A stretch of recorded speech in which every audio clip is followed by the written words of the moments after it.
Yes madam, live सुरू केलेला आहे मी. ओके, सुरू करू. Yes madam, yes.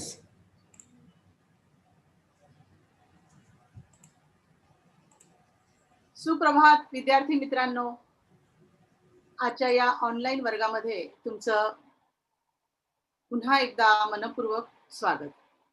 तर आता तुमच्या कालच्या वर्गामध्ये, कालच्या आभासी वर्गामध्ये म्हणूया किंवा या ऑनलाईन शिक्षण पद्धतीमध्ये काल आपण मराठी विषयाचा संपूर्ण अभ्यासक्रम जो आहे त्याचा थोडक्यात गोषवारा घेतला आणि त्यानंतर सावरकरांची स्वातंत्र्यदेवीची स्तोत्र हे जे काव्यानंदातला एक पहिला पद्याचा जो भाग आहे त्याची आपण थोडक्यात ओळख जी आहे ती करून घेतली होती. थोडासा सावरकरांचा जो परिचय जो आहे तो मी तुम्हाला करून दिलेला होता आणि आज आपल्याला त्यांची जी ही राष्ट्रभक्तीपर हे जे गीत आहे, ही जी कविता आहे त्याचा अभ्यास करायचा आहे. तुम्हाला सगळ्यांना माहिती आहे की भारत हा जो देश आहे तो 150 वर्ष पारतंत्र्यात होता. इंग्रजांनी आपल्यावरती सत्ता गाजवली हा इतिहास तुम्हाला सगळ्यांना शालेय स्तरावरती माहिती आहेच.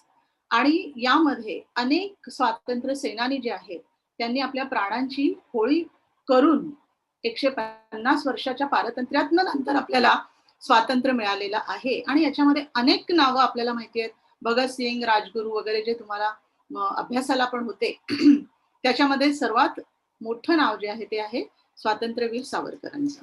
तर वीर सावरकरांनी मात्र अगदी लहान वयामध्ये, कुमार वयामध्ये देश स्वातंत्र्यासाठी सशस्त्र क्रांती करण्याची शपथ घेतली आणि अखेरपर्यंत ती पाळली. आपल्या तारुण्याची, संसाराची, घरादाराची, सर्व सुखांची त्यांनी काय केलेली होती, होळी केली होती. आणि आयुष्यास म्हणजे देशासाठी आयुष्य जे आहे त्याची राख रांगोळी करणारा हा द्रष्टा युगपुरुष म्हणजे स्वातंत्र्यवीर सावरकर. त्यांना हौतात्म्य म्हणजे देशासाठी किती, म्हणजे ते म्हणायचे की आम्हाला 6 भाऊ आहेत, पण सगळे जरी भाऊ असते तरी सुद्धा या स्वातंत्र्याच्या होळी यज्ञामध्ये आम्ही सगळ्यांनी आमच्या प्राणाची बाजी लावली असती. इंग्रज सरकारने त्यांना 50 वर्षाची काळ्या पाण्याची शिक्षा दिलेली होती. आणि त्या काळ कोठडीत सुद्धा, जसं काल मी तुम्हाला काही चित्र दाखवले होते सेल्युलर जेलचे अंदमान मधले, तर त्या काळ कोठडीमध्ये सुद्धा त्यांची काव्य प्रतिभा जी आहे ती फुलून राहिली आणि सहस्रावर म्हणजे अनेक मोठी अशी त्यांनी काव्यरचना केलेली आहे. तर असा हा युग प्रवर्तक स्वातंत्र्य सेनानी होणे नाही. म्हणजे म्हणतात ना, झाले बहु होतील बहु परंतु या समहा, त्यांच्यासारखे तेच. तर असा हा दिव्य तेजाने तळपणाऱ्या जो सावरकरांचा कालखंड आहे तो इतका दैदिप्यमान आहे. आणि आपण खूप भाग्यवान आहोत की आज आपण त्यांची जी कविता जी आहे ती आपण आज शिकणार आहोत. तुम्हाला सगळ्यांना माहिती आहे की भारत हे अतिशय तरुण युगात म्हणजे तरुण पिढीचं असलेलं हे राष्ट्र आहे आणि हे जे स्वातंत्र्य आपल्याला मिळालेलं आहे त्याचं आपण जतन कसं केलं पाहिजे. कारण आज आधुनिक युगातले प्रश्न काही वेगळे आहेत. आपल्याकडे बघा, चीनचं आक्रमण आहे, पाकिस्तानचं आक्रमण आहे, दहशतवाद्यांचं आक्रमण आहे. तर आता उद्याचे तुम्ही भावी नागरिक आहात, सक्षम असे युवा, जी शक्ती जी आहे, देशाची शक्ती जी आहे, तर आता वेगळे प्रश्न आहेत, पण त्याच्यामध्ये तुमचं जे योगदान असेल ते पण फार मोठं असेल. आणि म्हणून राष्ट्रभक्ती, आपलं स्वतःचा देश आणि देशावरचं प्रेम याचं जाज्वल्य उदाहरण जे आहे ते या कवितेतून आपल्याला शिकायला मिळेल. ही कविता जी आहे तो आपल्याला संदेशच देतो की पारतंत्र्य जरी असेल तर पारतंत्र्यातनं स्वातंत्र्य देवी आपल्याला जी तिची एक प्रकारे म्हणजे मनोधारणा जी आहे ती विनवणी केलेली आहे सावरकरांनी. तर आता मी तुम्हाला एक बघा पिक्चर दाखवते, एक छायाचित्र दाखवते, त्याच्यामध्ये तुम्हाला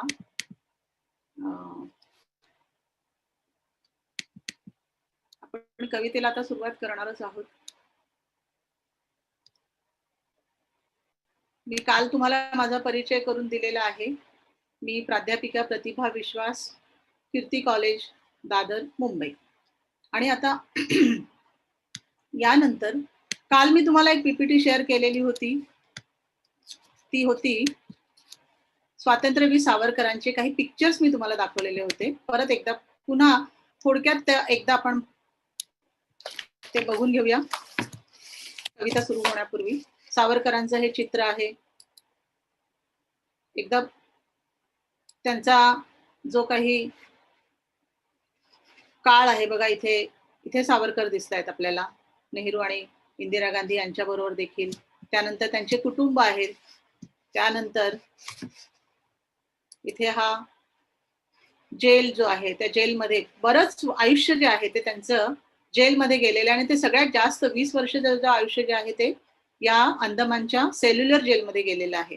त्यामुळे अंदमानला जेव्हा केव्हा संधी मिळेल तेव्हा नक्की जा आणि ही जी त्यांची काळी कोठडी रूम होती आणि जसं बैल जो घाण्याला जुंपला जातो तसं तिथे तेल काढण्यासाठी सावरकरांना ते काम करावं लागत असे. इतकं मेहनतीचं काम जे आहे ते सावरकरांना तिथे इतके म्हणजे इंग्रज सरकारने त्यांना प्रचंड मोठ्या प्रमाणामध्ये शारीरिक त्रास जो आहे पण त्या प्रत्येक त्रासावरती सुद्धा मात करून त्यांनी आपल्या जीवाची किंवा प्राणाची आहुती दिलेली आहे. तर हे असे अनेक फोटोग्राफ्स जे आहेत ते आपल्याला सावरकरांच्या या आठवण करून देतात. तर यानंतर आपल्याला आता डायरेक्ट सुरुवात करायची आहे ती कवितेला. तर कवितेचं जे पान आहे ते मी तुमच्या समोर काढलेलं आहे बघा. आपल्या पुस्तकामध्ये तुमच्या मॅडम समोर स्क्रीन नाहीये दिसत आपली. स्क्रीन दिसत नाहीये. Yes yes.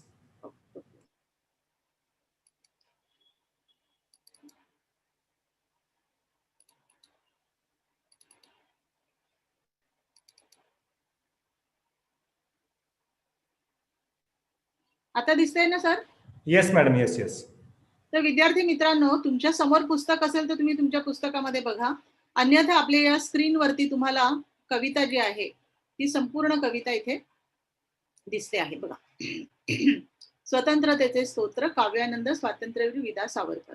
1883 ते 1966 हा त्यांचा कार्यकाळ आहे. आणि यामध्ये मी तुम्हाला कविता जी आहे ती थोडीशी संस्कृत प्रचुर आहे, कारण सावरकरांचं एक वैशिष्ट्यच असं होतं की त्यांना संस्कृतचा त्यांचा प्रचंड अभ्यास होता आणि अतिशय अलंकारिक शब्द जे आहेत ते सावरकरांना खूप त्याची मोहिनी पडायची आणि त्यामुळे कधी कधी तुम्हाला ती थोडीशी अवघड वाटू शकतील, पण मी सगळे कठीण शब्द जे आहेत त्याच्या अर्थांची एक यादी तयार केलेली आहे आणि ती तुम्हाला मी दाखवणार आहे. तर सावरकर हे जे संस्कृत प्रचूर त्यांनी अनेक लेखन जरी केलेलं असेल तर आपल्या यासाठी ही कविता जेव्हा आपण म्हणू किंवा सारखी 2-3 वेळा म्हटली की आपोआप ते शब्द जे आहेत ते तोंडामध्ये बसून जातात. तर मी आत्ताच तुम्हाला सांगितलं की 1909 मध्ये त्यांनी जॅक्सनचा जो खून झाला होता नाशिकला त्याच्यामध्ये त्या बॉम्ब बनवण्यात सुद्धा त्यांचा हात होता असं म्हटलं जातं. त्याच्यासाठी त्यांना शिक्षा केली गेली. त्यानंतर त्यामध्ये त्यांनी मित्रसंघ, आर्य संघ या संघटनांची स्थापना केली. 1910 मध्ये त्यांना विलायतेला अटक झाली आणि अशा रीतीने असा हा जो कवी होऊन गेला, हा स्वातंत्र्य सेनानी होऊन गेला. अनेक प्रकारचे दुःख, यातना त्यांना सहन कराव्या लागल्या, पण शेवटच्या श्वासापर्यंत त्यांनी आपल्या राष्ट्रभक्तीमध्ये कुठेही अंतर पडू दिलं नाही. तर आज सावरकरांची ही कविता आपण आता सुरू करूया. पहिलं जे परिचय आहे तो तुम्हाला मी पटकन वाचून दाखवते. तुमच्या समोर आहेच बघा. कवी, कादंबरीकार, आत्मचरित्रकार, नाटककार, विचारवंत, निबंधकार, लहानपणापासूनच देशभक्ती आणि स्वातंत्र्याचा ध्यास, त्यातूनच मातृभूमीच्या सेवेची प्रतिज्ञा. अभिनव भारत या संस्थेची स्थापना त्यांनी केली. माझी जन्मठेप हे आत्मचरित्रात्मक ग्रंथ जो आहे तो तुम्ही जरूर वाचावा. त्याच्यामध्ये सावरकरांचं सगळं चरित्र आलेलं आहे. वयाच्या 11व्या वर्षी पहिलं कविता लेखन केलं. गोमांतक, कमला, महासागर, विरोच्छवास ही खंडकाव्य, मृत्यूपत्र, स्वातंत्र्यतेचे स्तोत्र, जगन्नाथाचा रथ, सप्तर्षी, तारकांस पाहून इत्यादी कविता प्रसिद्ध. तरलता, कोमल भावना, भव्यतेची ओढ, ओज, आत्मसमर्पणाचा ध्यास, तत्वचिंतनात्मक वृत्ती ही त्यांची काव्याची वैशिष्ट्ये आहेत. भाषा शुद्धी आणि लिपी शुद्धी या वाङ्मयीन चळवळी, क्रांतिकारकत्व, प्रखर विज्ञान निष्ठा, जहाल भूमिका, बुद्धिवादी विचारसरणीचे यामुळे सर्वच लेखन त्यांचं अतिशय प्रभावी झालेलं आहे. त्यांच्या साहित्यातून जाज्वल्य राष्ट्रभक्तीची भावना प्रकट होते. त्यांनी मराठीच्या साहित्य वैभवामध्ये फार मोठी भर घातलेली आहे. प्रस्तुत देशभक्तीपर रचनेत कवीने स्वातंत्र्य देवतेचे स्तोत्र गायलेले आहे. स्वातंत्र्य म्हणजे राष्ट्राचे चैतन्य आहे, श्वास आहे. राष्ट्राच्या स्वातंत्र्यासाठी जगणे हीच देशवासियांच्या जीवनाची सार्थकता आहे. आपली प्रत्येक कृती आणि त्या मागचा भाव हा राष्ट्र समर्पणाचा, राष्ट्रहिताचा असावा, असा संदेश कवी या कवितेतून आपल्याला देतात. बघा, पारतंत्र्याचं महत्व आणि स्वातंत्र्याचं महत्व जेव्हा तुम्ही तुम्हाला काही काळासाठी का होईना 1-2 तासासाठी एखाद्या बंद रूम मध्ये बंद केलं आणि काहीच तुम्हाला दिलं नाही, तर तुमची अवस्था काय होईल? आणि मग त्यावेळेला खऱ्या अर्थाने स्वातंत्र्य म्हणजे काय आहे याचा आपल्याला काय होतो महत्व पटतं.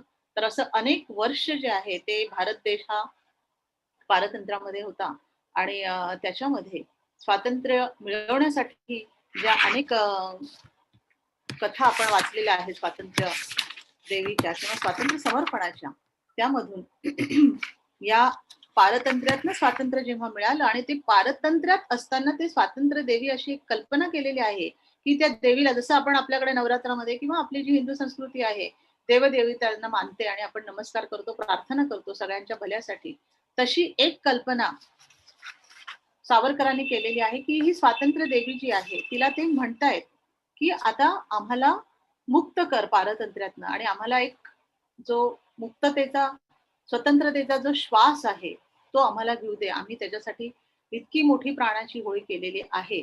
तर स्वातंत्र्यासाठी जगणे आणि समर्पण करणे हीच देशवासियांची कृतार्थता आहे आणि आता तो सोनेरी दिवस जो आहे तो आमच्या जीवनामध्ये निर्माण होऊ दे, अशी एक काय म्हणूया त्यांनी विनवणी या स्वतंत्र देवीला केलेली आहे. आपल्याला या कवितेतनं हे सांगायचं. तर आता पहिलं कडवं जे आहे बघा, ते जयोस्तुते श्री महन मंगले शिवास्पदे शुभदे स्वतंत्रते भगवती त्वामहं यशोयुतां वंदे. बऱ्याचदा काय असतं माहितीये का, पहिल्या ज्या 2 ओळी असतात त्या 2 ओळींना आपण ध्रुवपद म्हणतो आणि ते ध्रुवपद जे असतं ते म्हणजे पुन्हा पुन्हा, आता पुढचं कडवं म्हटलं की पुन्हा ते कडवं येणार, म्हणजे ध्रुवपद जे आहे ते एका कडव्यानंतर पुन्हा गायलं जातं, त्याला ध्रुवपद असं म्हणतात. तर हे जे जयस्तुते श्री महन मंगले शिवास्पदे शुभदे स्वतंत्रते भगवती त्वामहं यशोयुतां वंदे, हे काय झालं, ध्रुवपद झालं.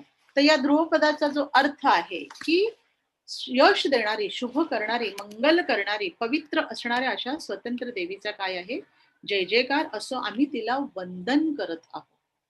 आणि अशी ही शिवास्पद म्हणजे महापवित्र, हे जे शिवाचं जे सदन आहे, जे शिवाचं सदन काय आहे, कैलास पर्वत आहे. तुम्हाला सगळ्यांना माहिती आहे की तिथे फक्त बर्फ असतो आणि तिथे शंभो जो आहे सगळ्यांचा म्हणजे दुरितांचा नाश करणारा असा शंकर, शिवशंकर, त्याचं शिवालय जे आहे ते कसं आहे, अतिशय प्रसन्न आहे, शुभ्र आहे आणि महापवित्र आहे, त्याला कुठलाही कोणताही डाग नाही आहे. आणि तशी ही जी स्वतंत्र देवी जी आहे, स्वातंत्र्याची जी देवता जी आहे ती शुभ करणारी आहे, शुभ देणारी आहे, शिवास्पदे शुभ दे म्हणजे जे चांगलं करणारी आहे, तिचा जय जयकार असो. कारण स्वातंत्र्यामध्ये राहिल्यानंतरच आपल्याला आज आपण जे सगळं स्वातंत्र्य उपभोगतो आहोत त्याच्यासाठी पारतंत्र्य आपण पाहिलेलं नाहीये, पण स्वातंत्र्याच्या आधी पारतंत्र्यात राहिलेल्या लोकांनी ज्या गोष्टी अनुभवलेल्या आहेत त्यामुळे स्वातंत्र्याचा महान अर्थ जो आहे तो ते आपल्याला सांगू इच्छितात. आणि म्हणून जसं शिवाचं सदन पवित्र आहे, शुभ आहे, तसंच या स्वातंत्र्य देवी आम्ही तुझा जय जयकार करतो. आणि यशाने मंडित स्वातंत्र्य केव्हा मिळणार आहे, जेव्हा पारतंत्र्यातनं स्वातंत्र्य मिळणार आहे तेव्हा ते यश जे आहे त्या यशाने काय होणार आहे, सगळ्यांनाच त्याचा खूप मोठा लाभ होणार आहे या स्वातंत्र्याचा. त्यासाठी हे स्वातंत्र्य देवी आम्ही तुला काय करतो आहे, वंदन करत आहोत, तुझा जय जयकार करत आहोत. तर यानंतर मी तुम्हाला हे जे सगळे शब्द जे आहेत त्या शब्दांची यादी तयार केलेली आहे, ती तुम्हाला मी नंतर दाखवणार आहे. आधी आपण कविता समजून घेऊया आणि मग नंतर एक एक शब्दाचा अर्थ जो आहे तो आपण समजून घेऊया. राष्ट्राचे चैतन्य मूर्त तू नीती संपदांची, स्वतंत्रते भगवती श्रीमती राज्ञी तू त्यांची. बघा, राष्ट्राचं प्रकट चैतन्य जे आहे ते तूच आहेस. हे स्वातंत्र्य देवी जणू काही राष्ट्राचं चैतन्य कशात आहे, चैतन्य, एखादी चैतन्यशील पुरुष किंवा स्त्री आपल्याला बघायला मिळते, एखादी मुलगी मिळते, आपण काय विचार करतो, अरे एवढी चैतन्य, एवढी पॉझिटिव्ह एनर्जी तुझ्यात आली कशी. मग ते सांगतात की आम्ही चांगले विचार ठेवतो, आम्ही चांगलं वाचन करतो, आम्ही व्यायाम करतो, आम्ही उत्तम आहार करतो आणि या सगळ्या गोष्टींमुळे आमच्या शरीरामध्ये कायम चैतन्य निर्माण होतं. तुम्ही खूप लिथार्जिक आहार घेतला, खूप जडत्व घेणारे पदार्थ खाल्ले, व्यायाम केला नाही, शारीरिक व्यायाम केला नाही, मनाला ताजगी देणारं, प्रसन्न देणारं असं जर थोडाही प्राणायाम केला नाही तर काय होतं, आपण आळशीपणा, अतिशय लिथार्जिक असल्याची एक भावना हल्लीच्या तरुण पिढीमध्ये सुद्धा खूप मोठ्या प्रमाणामध्ये व्हायला लागली. आणि आता आपण सगळेजण घरात आहोत, तर घरात असल्यानंतर तर मात्र अजूनच जास्त त्याचे वाईट परिणाम होतात. आणि आपली प्रतिकारशक्ती वाढावी याहीसाठी आपल्याला कालच मी सांगितलं की या काही गोष्टी आपण करणं किती आवश्यक आहे. तर चैतन्य जे आहे अतिशय एनर्जेटिक ज्याला म्हणूया, ते एनर्जी जी आहे ती कशातनं मिळणार आहे? जेव्हा आम्हाला स्वातंत्र्य मिळून स्वातंत्र्य देवीला ते म्हणतायत की ती संपत्ती ही कशाची आहे? तर नीतीची आहे. संपत्ती म्हणजे काय? फक्त खूप मोठा पैसा आहे, खूप धनवान आहे म्हणजे ती संपत्ती आहे असं नाही. ज्ञानाची संपत्ती, विचारांची संपत्ती, नीती मूल्यांची संपत्ती. आपली संस्कृती जी आहे ती नैतिक मूल्यांवरती आधारित आहे. लहान वयापासून तुम्हाला खोटं बोलू नये किंवा चोरी करू नये, हे जे नीती तत्व आहे, इतरांचा अपमान करू नये, सर्वांना खूप सन्मान दिला पाहिजे वगैरे, ह्या ज्या नीतीच्या गोष्टी आहेत, तर ती नीतीची संपत्ती जी आहे, नैतिकतेची संपत्ती जी आहे, अशी स्वातंत्र्यता देवी जी आहे ती खऱ्या अर्थाने तू काय आहे? सगळ्यांची राज्ञी. राज्ञी म्हणजे काय? राणी. आता बघा, आपल्याकडे राजे महाराजे होऊन गेले. इंग्लंडची राणी अजूनही आहे. त्याचाही तुम्ही काही इतिहास पाहिला असेल, काही खूप सारे व्हिडिओज वगैरे पण आहेत, की राणीचं स्थान कसं आहे, की राणी आणि त्यानंतर तिची सगळी प्रजा. तर त्या राणीला सगळेजण काय करतात? तिचा हुकूम मानतात, म्हणजे तिच्या आज्ञेनुसार मानतात. तर राज्ञीपद जे आहे ते तुझ्याकडे आम्ही दिलेलं आहे. आणि ती श्रीमंती जी आहे, श्रीमती जी आहे, म्हणजे स्त्रियांच्या समोर आपण श्रीमती लावतो, पुरुष असेल तर श्रीयुत लावतो, आपल्याकडे ही पद्धत आहे. तर या अशा स्वातंत्र्य देवीला सावरकर म्हणतात की तू राज्ञी आहेस. कशाची राज्ञी आहेस? तर नैतिकतेची संपत्ती आहेत. आणि त्याच्यामध्ये ही संपत्ती असल्यानंतरच खऱ्या अर्थाने आपल्या देशाचा काय होणार आहे? विकास होणार आहे. म्हणून नीतिमत्ता, नैतिक जे तत्वांचं पालन जे आहे ते आपल्या जीवनामध्ये किती आवश्यक आहे, हेही या कवितेतून सावरकर आपल्याला सांगू इच्छितात. तर अशा रीतीने तू राष्ट्राचं प्रकट चैतन्य आहेस, नीतीची संपत्ती आहेस आणि अशी ही स्वातंत्र्य देवी तुझ्या सर्वांची प्रज्ञावंत राणी आहेस, महाराणी आहेस. त्यानंतर पुढच्या स्टांजामध्ये किंवा कडव्यामध्ये सावरकर म्हणतात बघा, परवशतेच्या नभात तुची आकाशी होशी, स्वतंत्रते भगवती चांदणी चमचम लखलखशी. बघा, परवशता हे जे आपल्याला समोर दिसतंय ना, ही काय आहे? ही जी साखळदंड जे आहे, पायामध्ये साखळदंड घातले जातात किंवा एखादा कैदी असतो त्याच्या हातामध्ये बघा ते घातलं जातं, म्हणजे तुम्हाला बंदिस्त केलेलं आहे तुमच्या विहारावरती, म्हणजे वागण्यावरती, सगळ्यावरती बंधन आहे. तर ही परवशता म्हणजे पारतंत्र्य. आणि या पारतंत्र्यामध्ये असताना दुसऱ्याला आम्ही काय झालं, म्हणजे इंग्रजांना आम्ही वश झालो, इंग्रजांनी आम्हाला वश करून दिले, म्हणजे आम्हाला तुम्ही इंग्रजांनी पारतंत्र्य दिलेलं आहे. तर आकाशामध्ये जणू काही परवशतेचं, दुसऱ्याला वश झालेल्या, पारतंत्र्यात गेलेल्या असे जे ढग जमा झालेले आहेत. आणि तुझ्या येण्याने मात्र काय होणार आहे? ते ढग जे आहेत ते दूर होऊन प्रकाश पसरावा. इथे बघा प्रकाश दिसतोय आपल्याला, सूर्य आणि त्याच्यानंतर त्याच्या आजूबाजूला प्रकाश. किती समर्पक असं हे चित्र आहे बघा, की इथे स्वातंत्र्यासाठी मशाल घेऊन सगळेजण पुढे लढण्यासाठी आलेले आहेत. सावरकर थोडे जहालवादी विचारांचे पण होते आणि त्यामुळे इथे मशाल वगैरे जे आहे हे जहालतेचं प्रतीक दिसतं आपल्याला. पण इथे या साखळदंडाच्या मागे, पारतंत्र्याच्या मागे आपल्याला उगवणारा सूर्य, प्रकाशाची वाट दिसवणारा सूर्य दिसतो. आणि म्हणून हे जे परवशतेचे, पारतंत्र्याचे जे ढग जमा झालेले आहेत, मळप झालेलं आहे, ते दूर होऊन आता प्रकाश पसरावा. आणि हे स्वतंत्रते भगवती, स्वातंत्र्याची चांदणी जी आहे, जशी चांदण्या आकाशामध्ये चमकतात आणि त्या चांदण्या रात्री, तुम्ही लहानपणी चांदण्या रात्रीची सहल वगैरे अशा काही निबंध सुद्धा लिहिलेले असतील, किंवा परवाच शारदीय पौर्णिमा झाली त्यावेळेला चांदणे, त्यानंतर ते दूध वगैरे, हे आपल्याकडे खूप मोठा असा तो सण आपण साजरा करत असतो. तर ही चांदण्यांची जी लखलखणं जी आहे ते आम्हाला स्वातंत्र्यानंतर अनुभवायला मिळणार आहे. आता पारतंत्र्यामध्ये आम्ही ते चांदण्यांचं जे प्रकाश जो आहे, लखलखणं, त्याच्यापासून काय झालेलं आहोत, म्हणजे आम्हाला ते पाहायला मिळत नाहीये. तर अशा या पारतंत्र्याच्या नभाचे जे ढग जमा झालेले आहेत ते दूर करून चांदण्यांसारखी लखलखणं जे आहे ते आम्हाला इथे अपेक्षित आहे. तर ही अशी स्वातंत्र्य देवता, मुळात तू चमचम लखलखणारीच आहेस, लखलखीत चांदणी आहेस तू. पण या पारतंत्र्याच्या आकाशात तू आमच्यापासून दूर गेलेली आहेस, झाकोळली गेलेली आहेस, ती आता तू आमच्यापर्यंत पोहोचावी. पुढच्या स्टांजामध्ये बघा, गालावरच्या कुसुमी किंवा कुसुमांच्या गाली स्वतंत्रते भगवते तूच जी विलसतसे लाली. आता निसर्गाचं बदलतं रूप आपण पाहतो बघा. जेव्हा वसंत ऋतूचं आगमन होतं, सुंदर असा निसर्ग हिरवा शालू जणू काही पांघरून आपल्याला पावसाळ्याच्या आगमनामध्ये बघा, तुम्ही पावसाळ्याच्या सहलीमध्ये वगैरे जाता ना आपण निसर्ग रम्य ठिकाणी, तर त्यावेळेला हा निसर्ग जसं आपल्या चित्तवृत्ती फुलवतो, आपल्याला अतिशय आनंद देतो, तसं तुझ्या येण्याने या साऱ्या सृष्टीला देखील काय झालेलं आहे, आनंद होणार आहे. तू स्वातंत्र्य आम्हाला मिळाल्यानंतर आपल्याला जेव्हा आपण आनंदी असतो, आपल्याला सगळं जग आनंदी दिसतं. आपण जेव्हा दुःखात असतो, आपल्याला सगळं जग दुःखी दिसतं. तसंच आहे. तर आता पारतंत्र्यात आहोत, पण आता पारतंत्र्यातनं स्वातंत्र्य मिळाल्यानंतर काय होणार आहे, की मी जसा आनंदी होणार आहे, सगळा भारत देशवासी आनंदी होणार आहेत. तसाच हा जो भारतातला सगळा निसर्ग जो आहे, त्या निसर्ग सृष्टीला देखील आनंद होणार आहेत. माणसं तर आनंद होणारच, त्यांना तर आनंद होणारच आहे आणि त्यांच्या आनंदामुळे त्यांच्या गालावरती कुसुम फुलतील. आता गालांवरती कुसुम फुलले म्हणजे काय? कुसुम म्हणजे काय? फुल. कोणतंही फुल बघा, जेव्हा फुलल्यानंतर आपल्या समोर येतं, त्याचा आकार, रंग, गंध बघून आपल्याला काय होतो? आनंद होतो. आणि त्याप्रमाणे तसंच हे चराचर जे आहे, ही जी अवघी सृष्टी जी आहे, ती सुद्धा ह्या हास्य जे आहे त्या कुसुमावरती धारण करून तू विलसत राहणार आहे. जणू काही प्रत्येकाच्या गालावरती गुलाब फुलणार आहेत, असं एक कवीने एक अतिशय सुंदर अशी कल्पना केलेली आहे, की जनमानसामध्ये गालावरच्या फुलांमध्ये आणि फुलांच्या कोमल गालांवरती जी उत्साहाची लाली विलसत राहणार आहे, ती जणू काही तूच असणार आहे. एखादा म्हणजे असा एक वेगळाच संदर्भ जो आहे, की गाल आणि कुसुम ही थोडीशी अशी काय आहे, तरल प्रेमाची भावना आहे. पण सृष्टीचं हे वेगळं रूप जे आहे, की स्वातंत्र्याचा जो उल्हास होणार आहे, तो प्रत्येकाच्या गालावरती हे अशी लाली पसरणार आहे. म्हणजे सगळ्यांना खूप आनंद होणार आहे.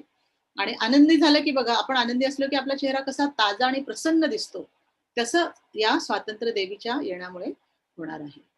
तू सूर्याचे तेज उधतीचे गांभीर्य ही तुझी, स्वतंत्रते भगवती अन्यथा ग्रहण नष्टतेची. म्हणजे तू सूर्याचं तेज आहेस.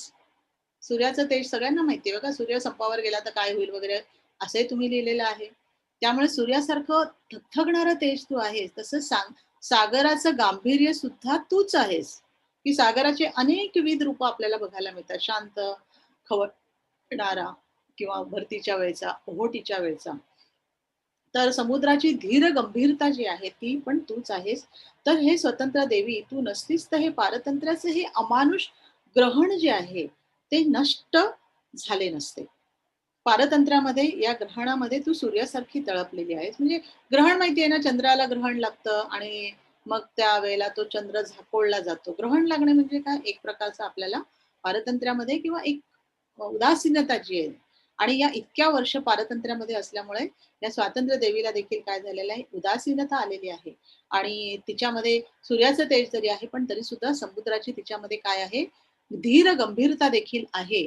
आणि गांभीर्य तू असल्या कारणाने हे ग्रहण जे आहे पारतंत्र्याचं, ते ग्रहण नष्ट होऊन आता स्वातंत्र्याच्या आड ज्या कुठल्या गोष्टी येणार आहेत, संकट येणार आहे, ते तू बाबा दूर कर.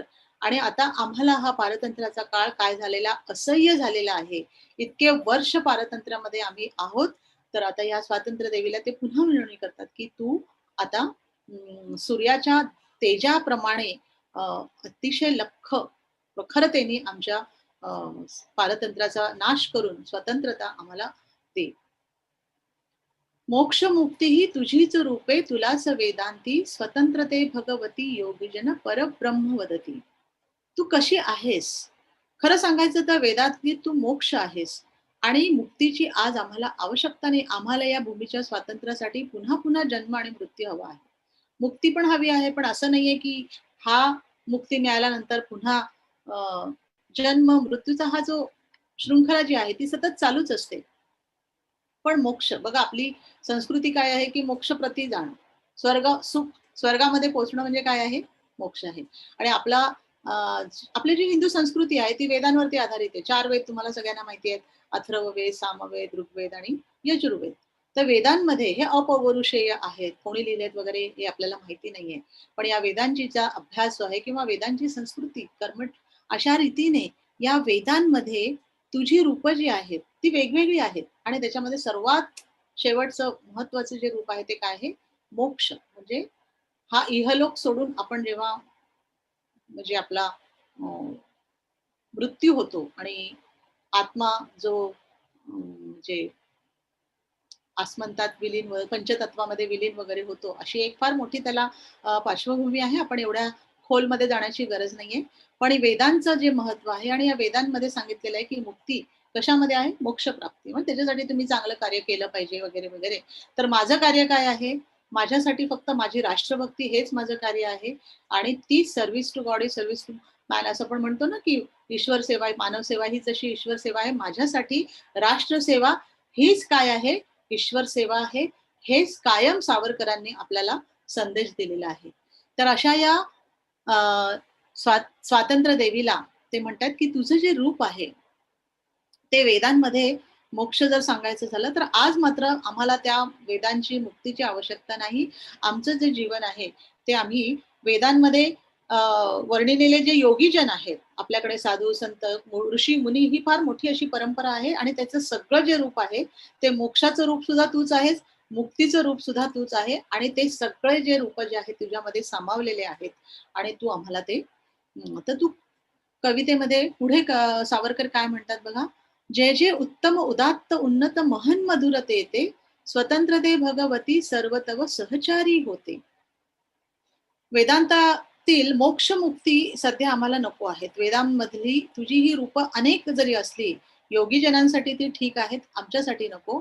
योगीजन ज्या परब्रह्म प्राप्तीसाठी आसुसलेले आहेत, उदात्त झालेले आहेत, जे उत्तम आहेत, जे चांगलं आहे, शुभ आहे, महन मधुर आहे, सुंदर आहे, ते सर्व काही आम्हाला मिळू दे, हेच आमचं तुझ्याकडे मागणं आहे आणि हे साहचर्य जे आहे ते साहचर्य आमच्या सोबत असू दे, अशी एक विनवणी जी आहे ती विनवणी स्वातंत्र्यवीर सावरकर या स्वतंत्रता देवीला करताना दिसत आहेत की जे जे काही उत्तम आहे, ज्या सृष्टीमध्ये जगामध्ये जे जे काही उत्तम आहे, उदात्त आहे, जे प्रगतशील आहे, महामधुर जे आहे, जी जी तत्व आहेत, मग ते मोक्ष मुक्ती वगैरे जी काही सगळी तत्व आहेत, हे स्वातंत्र्य देवी ते तुझ्या ठाई आहे, तू तुझ्या सोबतीला तुझ्या आहेत आणि अशा रीतीने ते सगळे जे आहेत ते आमच्या ठाई आम्हाला मिळू देत. हे अधम रक्त रंजिते सुजन पूजिते श्री स्वतंत्रते. दुर्जनांचे रक्त शोषण करणारी आणि दुर्जनांचं निर्दालन करणारी, सज्जनांचा कैवार घेणारी, पूजा करणारी ही स्वतंत्र देवता आहे आणि तुझ्यासाठी प्राणार्पण करणं हेच माझं काय आहे? जीवन आहे. पुढे म्हणतात तुझं साठी मरण ते जनन, तुझं वीन जनन ते मरण, तुझं सकल चराचर शरण. बघा, दुर्जनांचा नाश करणारी जसं दुर्गा माता. दुर्गा माता तुम्हाला सगळ्यांना माहितीये की नवरात्र आत्ताच गेलेले आहेत. आपल्याकडे ज्या 9 सगळ्या देव्या आहेत त्या देवांचं जे सगळं नवरात्र तेवढ्यासाठीच केलं जातं ना, की दुर्जनांचा नाश होऊन सज्जनांचा काय व्हावा? विकास व्हावा, सज्जनांचं राज्य यावं. तसं वाईट गोष्टी ज्या आहेत, दुष्टपणे वागणारे जे लोक आहेत किंवा शत्रू जे आहेत, त्या शत्रूचा तू काय कर? नाश कर. आता त्यावेळेला पारतंत्रामध्ये शत्रू कोण आहे? अर्थातच इंग्रज सरकार जे आहे. ते इंग्रज सरकारचा नाश व्हावा असं नाहीये, की इंग्रजांनी आपली सत्ता इथून आता सोडून जावी, त्यांनी त्यांच्या देशामध्ये जावं असं अपेक्षित आहे. शत्रूचा नाश करावा म्हणजे याचा अर्थ नाही की त्यांना मारून टाकावं असं अजिबात नाहीये. अशा रीतीने आपण स्वातंत्र्य मिळवलेले देखील नाहीये आणि आपला देश हा कायम अहिंसेचाच पुरस्कार करणारा आहे. त्यामुळे चांगल्या आणि सुजनांची जे चांगली वृत्ती आहे, चांगले लोक आहे, चांगले विचार आहे, तर खरं तर आमचा जन्म जो आहे तो जन्मच काय आहे? तुझ्याशिवाय आम्हाला जगावं लागला तर तो आमच्यासाठी रोज मृत्यू आहे. स्वातंत्र्याशिवाय जगणं म्हणजे काय आहे? रोजच मृत्यू आहे. पारतंत्र्य कोणाला हवं असतं? एखादा पक्षी तुम्ही घरात आणला आणि त्याला पिंजरात बंद केला, तर थोडे दिवस त्याला, पण नंतर का तुम्ही त्याला सोडलं की तो परत येणार नाही तुमच्याकडे, कारण पक्षाचं मुक्त जीवन आहे. आणि आपल्याला जन्माने स्वातंत्र्य दिलेलं आहे आपल्या प्रत्येक व्यक्तीला. तर या पारतंत्र्यामध्ये आता किती दिवस राहणार? आणि म्हणून तर पारतंत्र्यात राहणं म्हणजे मरणच आहे. त्याच्यापेक्षा जन्म नकोच, हे जीवन नकोच. आता तुझ्याशिवाय म्हणजे स्वातंत्र्याशिवाय जगणं म्हणजे काय आहे? आमच्यासाठी रोज मृत्यू आहे. आणि म्हणून जर चर अचर सजीव निर्जीव हे सगळ्याच गोष्टी तुला आता शरण आलेल्या आहेत आणि अशा भारताला दृढ आलिंगन देण्यासाठी तू काय केलं पाहिजे आता आमच्यासाठी तू स्वातंत्र्य देवी वर दे. वर म्हणजे म्हणजे आपण म्हणतो ना देवाकडे वर मागितलं जातं की देवा मला हे दे, मला दे, ते दे. तपश्चर्यापूर्वी ऋषी मुनी करायचे आणि मग ब्रह्मास्त्र, इंद्रास्त्र वगैरे जे काही आहे किंवा आणखीन वेगवेगळे वर अशा लहानपणी गोष्टी तुम्ही अनेक वाचलेल्या असतील. तर ते स्वातंत्र्य देवीला वर मागतायत. काय वर मागतायत की तुझा तर जय जयकार आम्ही करतो आहोत, फक्त आम्हाला आता पारतंत्र्यातनं सोडव आणि आम्हाला स्वातंत्र्याचा मुक्त श्वास घेऊ दे. कारण तुझ्याशिवाय जगणं म्हणजे काय आहे, रोजचा क्षणाक्षणाला आम्ही आता मृत्यू सहन करत आहोत आणि असा मृत्यू रूपातलं जगणं जे आहे ते आम्हाला नको आहे. म्हणजे इतकी तळमळ जी आहे त्यांची, सावरकरांची राष्ट्रभक्तीची किंवा स्वातंत्र्याच्या साठी आणि त्यांच्या प्रत्येक शब्दांमधून ती व्यक्त होताना आपल्याला दिसते बघा. तर हे अधम्म, पुन्हा एकदा मी सांगते की दुर्जनांचे रक्त शोषण करणारी, निर्दालन करणारी आणि सज्जनांचा कैवार घेणारी, सज्जन चांगले लोकांचा सतत म्हणजे ना सतत चांगल्या विचारांच्या अशा लोकांच्या सहवासात आपण राहिलं पाहिजे. चांगले विचार आपण ठेवले पाहिजे, चांगले विचार ग्रहण केले पाहिजेत. तर अशी सज्जनांचा कैवार घेणारी, पूजा करणारी स्वातंत्र्य देवते तुझ्यासाठी प्राणार्पण करणं हेच माझं जीवन आहे आणि तुझ्याशिवाय जगणं म्हणजे आता मरणच आहे. तुला आता सर्व चराचर शरण आलेले आहे. मी एकटा शरण आलेलो नाहीये, भारतातली माणसं शरण आलेली नाहीये, तर संपूर्ण जीवसृष्टी सुद्धा शरण आलेली आहे आणि या निसर्ग देवतेला सुद्धा आता काय आहे, हा इंग्रजांच्या पारतंत्र्यातला श्वास नको आहे. तर आता हे स्वातंत्र्य देवी या पारतंत्र्यातनं आम्हाला मुक्त कर आणि आम्हाला स्वातंत्र्याचा जो निर्मळ आनंदाचा श्वास आहे तो घेऊ दे. आणि तो वर जो आहे की भगवती देवी यश करीन तुझा जय जयकार, आणि त्यानंतर तू भारताला दृढ आलिंगन सुद्धा द्यायचं आहे की असा तू वर दे की ह्या भारताला इतकं दृढ आलिंगन दे की पुन्हा कधी पारतंत्र्यामध्ये हा भारत देश जाणार नाही, कोणीही कुठल्याही प्रकारचे आक्रमण करणार नाही आणि तो अतिशय सुदृढ असा राहील एकदम. तर अशी या भगवती देवीला काय करतायत सावरकर, जय जयकार करतायत, विनवणी करतायत आणि शेवटच्या ह्याच्यामध्ये भरतभूमीला दृढ आलिंगन कधी देशील वरदे, स्वतंत्रते भगवती त्वामहम यशोयुता वंदे.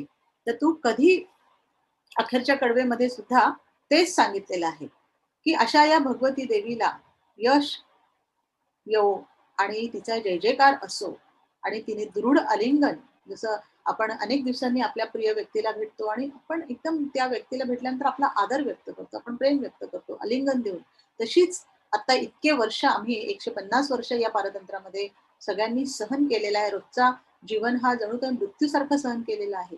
तर मला विनवणी करायची आहे, जय जयकार तर मी करतो आहेस, चराचर सृष्टी सुद्धा तुझ्या पायाशी काय करते आहे, तुला विनवणी करते आहे, जय जयकार करते आहे. आणि अशा या स्वातंत्र्य देवीला आता सावरकर म्हणतात की तू आता आम्हाला मुक्त कर आणि आम्हाला स्वातंत्र्याची पहाट जी आहे आणि त्याच्यातले जे मंद सुंदर असे सप्तसूर आहेत ते सगळ्यांच्या कानी रुंजू दे, म्हणजे स्वातंत्र्य मिळू दे आणि स्वातंत्र्याचा हा उद्घोष जो आहे, तो स्वातंत्र्याचा उद्घोष जो आहे तो सावरकरांनी या कवितेमधून करण्याचा आपल्या समोर प्रयत्न केलेला आहे, केलाच आहे. म्हणजे त्यावेळेला ही कविता जी आहे त्याच्यातनं युवा पिढी घडली. पूर्वीच्या काळी काय असायचं म्हणजे सावरकरांच्या बाबतीमध्ये तर मी तुम्हाला एक सांगेन की ते नेहमी म्हणायचे, लेखणी मोडा बंदुका हाती घ्या.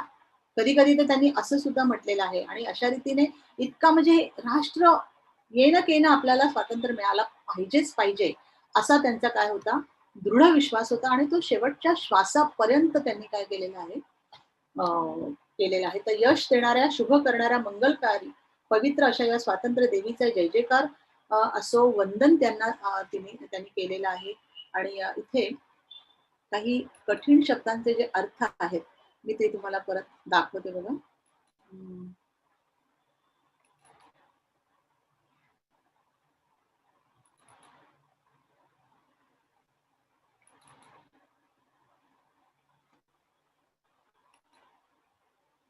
आता या शब्दांची जी यादी आहे ती अशी मी तयार केली बघा. स्तोत्र म्हणजे काय, प्रार्थना, जयोस्तुते, जय जयकार असो, हे सगळे संस्कृत प्रचूर असे शब्द आहेत. अगदी पूर्ण संस्कृत नाही आहेत पण संस्कृत आणि अर्धे.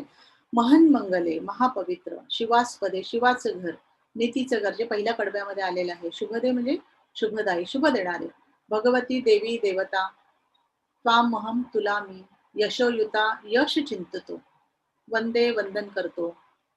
त्यानंतर चैतन्य, ऊर्जा, शक्ती, मूर्त, प्रत्यक्ष, संपदा, वैभव, संपत्ती. श्रीमती म्हणजे प्रज्ञावंत, प्रज्ञा म्हणजे बुद्धी, बुद्धिवान जे आहेत ते. राज्ञी, राणी. परवशता, पारतंत्र्य. नभ, आकाश. कुसुमी, फुलांमध्ये. विलसतसे, शोभते, चमकते. दुसऱ्या कडव्यामध्ये आलेला आहे बघा, चांदणी चमचम लखलखशी. गालावरच्या कुसुमी किंवा कुसुमांच्या गाली, त्यावेळेला विलसते लाली. यानंतर पुढच्या ह्याच्यामध्ये तेज. तू सूर्याचे तेज उधतीचे, गांभीर्य ही तुझी. बुद्धी म्हणजे काय आहे? समुद्र. उधत तेज, प्रकाश. गांभीर्य, गंभीरता, गाढ, शांतता. अन्यथा दुसरे. ग्रहण, अंधाराने ग्रासणे. चंद्रग्रहण, सूर्यग्रहण तुम्ही पाहिलेलं आहे ना. तसं या पारतंत्र्याचं ग्रहण जे आहे ते आपल्याला लागलेलं आहे, त्याला ग्रासलेलं आहे. नष्ट, नाश. मोक्ष, मुक्ती. वेदांती, वेदांमध्ये 4 वेदांचा संदर्भ सांगितला. योगीजन, साधू, की जे संपूर्णपणे जे ब्रह्मचर्याचं पालन करणारे आणि सांसारिक जीवनापासून दूर राहणारे, तसे योगीजन. परब्रह्म, विधाता. वदती, बोलतात. बोलतात म्हणजे आपण म्हणा वदना, तसं म्हणतात. उत्तम, सर्वोत्कृष्ट. उदात्त, भव्य, उन्नत, प्रगतशील. महन, मधुर, खूप गोड. मधुर म्हणजे गोड, तुम्हाला माहिती आहे. तव, तुझे. सहचारी, सहकारी, सोबती यांच्यासमोर. अधम, दुर्जन, दुष्ट. रक्तरंजित, रक्ताने माखलेली. सुजन, सज्जन. जनन, जगणे. सकल, सर्व. चराचर, सृष्टी. संपूर्ण सृष्टीमध्ये फक्त पानं फुलं नाहीये, त्याच्यामध्ये कीटक आहे, प्राणी आहे. सगळी गोष्ट जी ती चराचर सृष्टी जी आहे ती सुद्धा तुला काय करते आहे? वंदन करते आहे. दृढ अलिंगण, घट्ट मिठी. आणि अशा या पारतंत्र्यातनं जाऊन आम्हाला स्वातंत्र्याची घट्ट मिठी आता भारत भूमीला दे अशी ते विनवणी करत आहेत. वर दे, आशीर्वाद देणारे. आपण देवाकडे प्रार्थना करतो आणि प्रार्थनेमध्ये आपण काहीतरी मागतो, त्यालाच काय म्हणायचं?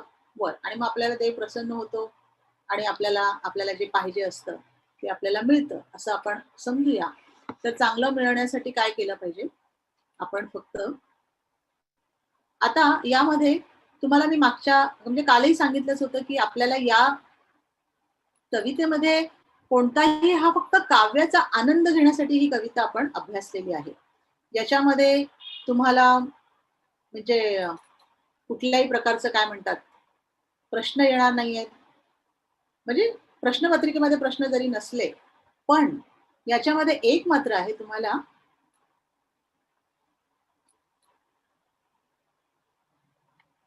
तुम्हाला ही जी कविता आहे ती काल जसं सांगितलं की गेयतापूर्ण आहे. याच्यामध्ये अतिशय सुंदर असा ताल आहे, रिदम आहे. आणि काल 2-3 कडवी मी तुम्हाला म्हणून पण दाखवली होती. आता तुम्ही मात्र काय करायचं आहे, तुम्ही YouTube वरती किंवा आणखीन कुठल्या याच्यावरती ती कविता ऐकायची आहे आणि थोडी पाठ करायची आहे.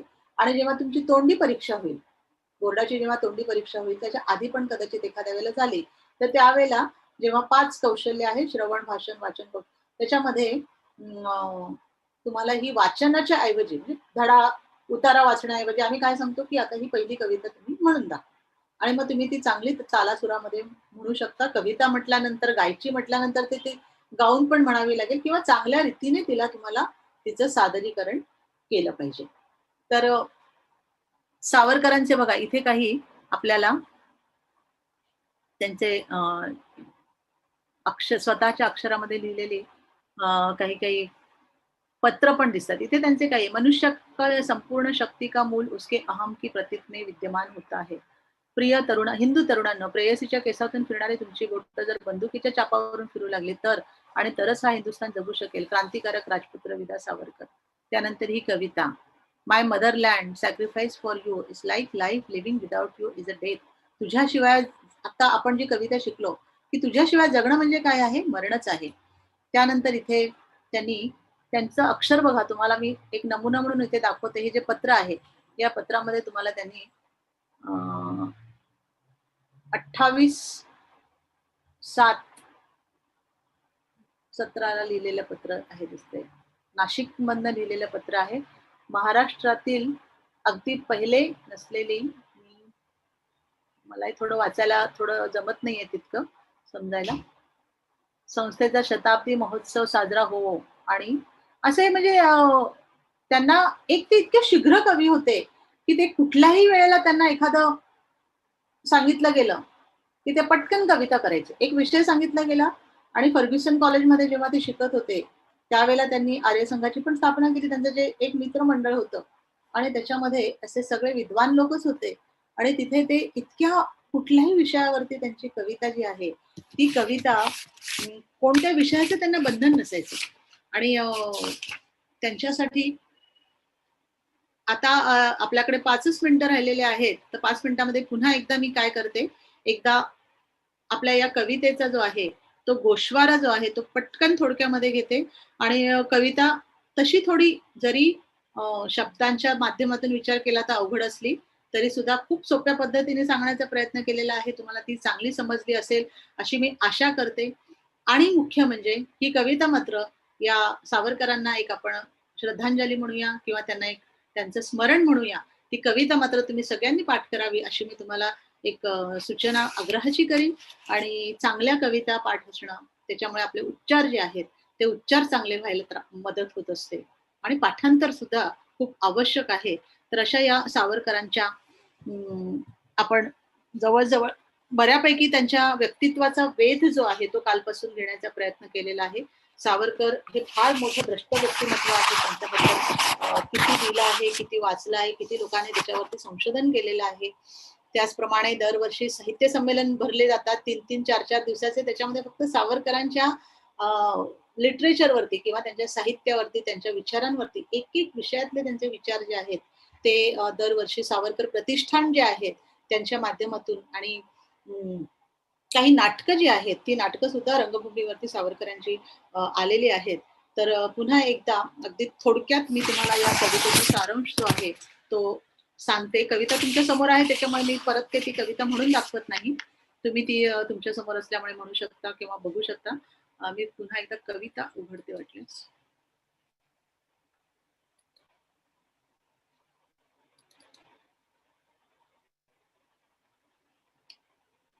ठीक आहे. तर अशा रीतीने कविता अशी आहे की यश देणारी, शुभ करणारी, मंगलकारी, पवित्र असणाऱ्या अशा या स्वातंत्र्य देवीचा जय जयकार असो. तिला आम्ही वंदन करतो. ही स्वातंत्र्य देवी जणू काही राष्ट्राचे चैतन्यच आहे. आणखी ती कशी आहे तर संपत्ती देणारी आहे, नीतीची संपत्ती देणारी आहे, नैतिकतेची संपत्ती देणारी अशी ही स्वतंत्रता देवी. खऱ्या अर्थाने सगळ्यांची तू राणी आहेस. तुला आमचा नमस्कार असो. आकाशामध्ये जणू काही परवशतेचा म्हणजे दुसऱ्याला वश झाले, पारतंत्र्यात गेलेलो आहे, असे ढग जमा झालेले आहेत. तर अशा या तुझ्या येण्याने हे ढग पारतंत्र्याचे तू दूर करून प्रकाश पसरावा. हे स्वतंत्रते देवी, ही स्वातंत्र्याची चांदणी चमचम लखलखत राहावी. तुझ्या येण्याने साऱ्या सृष्टीला आनंद होणार आहे. माणसं तर आनंदी होणारच आहे. त्यांच्या गालावरती कुसुम धारण करून त्या योगे तूच विलसत राहणार आहेस. ती स्वातंत्र्याची लाली जी आहे, तो आनंद त्याच्यामुळे सगळ्यांमध्ये व्यापून उरणार आहे. तू सूर्याचा तेज आहेस, सागराची गंभीरपणा पण तूच आहेस. हे स्वतंत्रता भगवती, आमचं ग्रहण नष्ट करणारी, ही आमच्या स्वातंत्र्याच्या आड येणारी सर्व संकट तू आता काय कर, दूर कर. तू कशी आहेस खरं सांगायचं तर तू वेदांमधली मोक्षदा आहेस. मुक्तीची आज आम्हाला आवश्यकता नाही. आम्हाला या भूमीच्या स्वातंत्र्यासाठी पुन्हा पुन्हा जन्म मरण घ्यायला काहीच हरकत नाही. पण वेदांतातल्या मोक्ष आणि मुक्तीच्या गोष्टी आम्हाला वेदातल्या नको आहेत. तुझी ही जी रूपं आहेत ती योगीजनांसाठी ठीक आहेत. योगीजन ज्या परब्रह्म प्राप्तीसाठी असूसलेले आहेत. आम्हाला काय आहे, आम्हाला काय हवं आहे ते उदात्त जे आहे, जे चांगलं आहे, उत्तम आहे, शुभ आहे, महान मधुर आहे, सुंदर आहे, असं सर्व काही स्वतंत्रता भगवती देवी ते आम्हाला मिळू दे आणि ते सहचर ते आमच्या सतत आमच्या सोबत राहू दे. वाईट गोष्टी, दुष्टांचा, शत्रूंचा तू नाश कर. चांगल्या सृजनांचं चालेल असंच तू निर्माण कर. खरं तर तो आमचा जन्मच असेल. पण तुझ्याशिवाय आम्हाला जगावं लागलं तर ते आमच्यासाठी रोज मृत्यू असणार आहे. आणि म्हणून चर, अचर, निसर्गसृष्टी, सजीव आणि निर्जीव हे सगळ्याच गोष्टी तुला आता शरण आलेल्या आहेत आणि अशा भारताला दृढ आलिंगन देण्याच्या स्वातंत्र्य देवी तू आता वर दे. हे भगवती देवी यश करता मी तुझा जय जयकार करतो, तुझा जय जयकार करतो. आणि अशा रीतीने पुन्हा एकदा या स्वातंत्र्य देवीचा आपण सगळेजण जय जयकार करूया. आणि आपल्याला हे इतकं भारतभूमीचं स्वातंत्र्य मिळालेलं आहे, त्याचं जतन करण्याचं आपल्या सगळ्यांचं काम आहे. आणि आपल्या भाषेवरती आपण जसं प्रेम करतो तसं आपण आपल्या देशावरती प्रेम केलं पाहिजे. आणि देशावरती लढणारे जे आहेत सैनिक, ते आपल्यासाठी काय आहेत, आपण जिवंत आहोत, आपण सुरक्षित आहोत कारण त्यांच्यामुळे. कारण आज मी जसं म्हणाले की वेगवेगळ्या प्रकारांनी दहशतवादाचं सावट आपल्यावरती आहेच. वेगवेगळे देश जे आहेत, आता जैवयुद्ध सुरू झालेलं आहे या करोनाच्या माध्यमातून, पण आणखीन वेगवेगळ्या प्रकारची युद्ध जी आहेत ती भविष्यामध्ये आपल्याला दिसत आहेत. आणि म्हणून आपला देश जो आहे त्या देशाचं स्वातंत्र्य टिकवणं आणि त्या देशावरती आपण आपलं प्रेम करणं हे आपणच आपल्या हातामध्ये आहे. आणि म्हणून आजच्या या युवा पिढीला या कवितेच्या माध्यमातून सावरकर हाच पुन्हा एकदा संदेश देऊ इच्छित आहेत की आज आपण जरी पारतंत्र्यात नसलो पण तरी सुद्धा तुम्ही रशिया बघा, रशियाची 1991 पासून कशी शक्ल झाली, रशियामध्ये काय घडते, तर अनेक असे देश आहेत की तिथे काय घडत आहे. त्यामुळे आपलं स्वातंत्र्य अबाधित राहणं आणि त्याच्यासाठी एक युवा म्हणून माझं सुद्धा त्याच्यामध्ये काय आहे, फार मोठं योगदान असलं पाहिजे किंवा माझं पण काही कर्तव्य आहेत. आणि ती कर्तव्य मी नीतीचं जे शास्त्र आहे किंवा जे नैतिकतेचं अधिष्ठान आहे ते घेऊन पाळलं पाहिजे. असा एक फार महान आणि विस्तारित संदेश जो आहे तो या कवितेतून आपल्याला सावरकर देत आहेत. तर सावरकरांच्या विषयीचं माझे जन्मठेप हे तुम्हाला मिळालं तर तुम्ही आत्ताच्या काळामध्ये ते जरूर वाचा. आणि सागरा प्राण तळमळला हे एक त्यांचं जे गीत आहे, जेव्हा त्यांची त्या म्हणजे म्हणतात ना की त्यांनी ते समुद्रातनं उडी मारली वगैरे, तर त्यावेळेला त्यांनी ते लिहिलेलं जे गीत आहे तेही तुम्ही जरूर अभ्यासा, त्याचंही पठण करा. आणि अशा रीतीने आज या 2 दिवसापासून आपण या मराठीच्या ऑनलाईन वर्गामध्ये उपस्थित राहिलात आणि खूप छान चांगल्या रीतीने प्रतिसाद दिलात. त्याचप्रमाणे आता उद्या पण आपलं मराठीचं लेक्चर होणार आहे. आणि मराठीचे जे एकूण 5 प्रकार आहे त्याच्यातला जो नाट्य विभाग आहे, नाट्याचा जो साहित्य विभाग आहे अतिशय सुंदर असा, तो आता उद्यापासून आपल्याला घ्यायचा आहे. आणि उद्या आपल्या मॅडम ज्या आहेत त्याला सुरुवात करणार आहेत. तर पुन्हा तुम्हाला सगळ्यांना या निमित्ताने आपण आता राष्ट्रभक्तीपर असं देशगीत पाहिलेलं आहे, तर शुभेच्छा देते आणि इथे थांबते. धन्यवाद.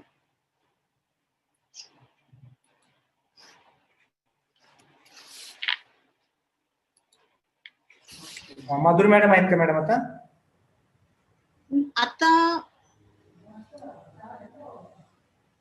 माधुरी मॅडमचं नसेल ना, दुसरा कोणाचं लेक्चर असेल सर? थोडस म्यूट करा.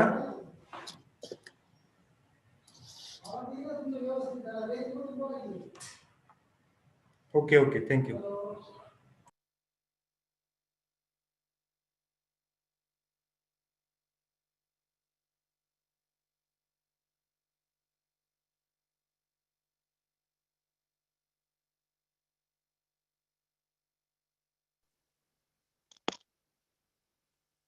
हा मॅडम, चैतन्य सर होत आहे जॉईन 1 मिनिटामध्ये.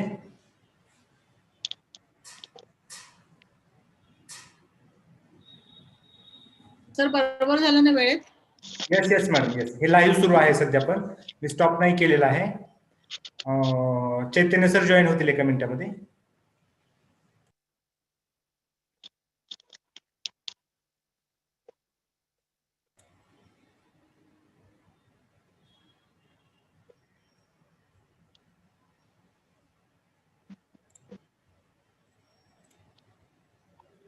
चैतन्य सर. हाँ सर, बोल. हाँ सर, करू सुरू करा. संपलेलं आहे मॅडमचं. Yes yes, okay. थोडं खाली घेता येईल का? जागा जास्त. Okay okay okay. यस. छान छान, व्हेरी गुड सर. करूयात start? Yes sir, yes. Yes, okay. Yes, good morning to all my dear students. Yesterday we had a discussion on the text as well as some of the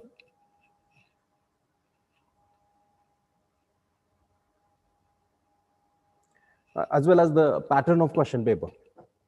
Now today, as I told you yesterday, that we will begin with 1.2. I'll just share my screen with you.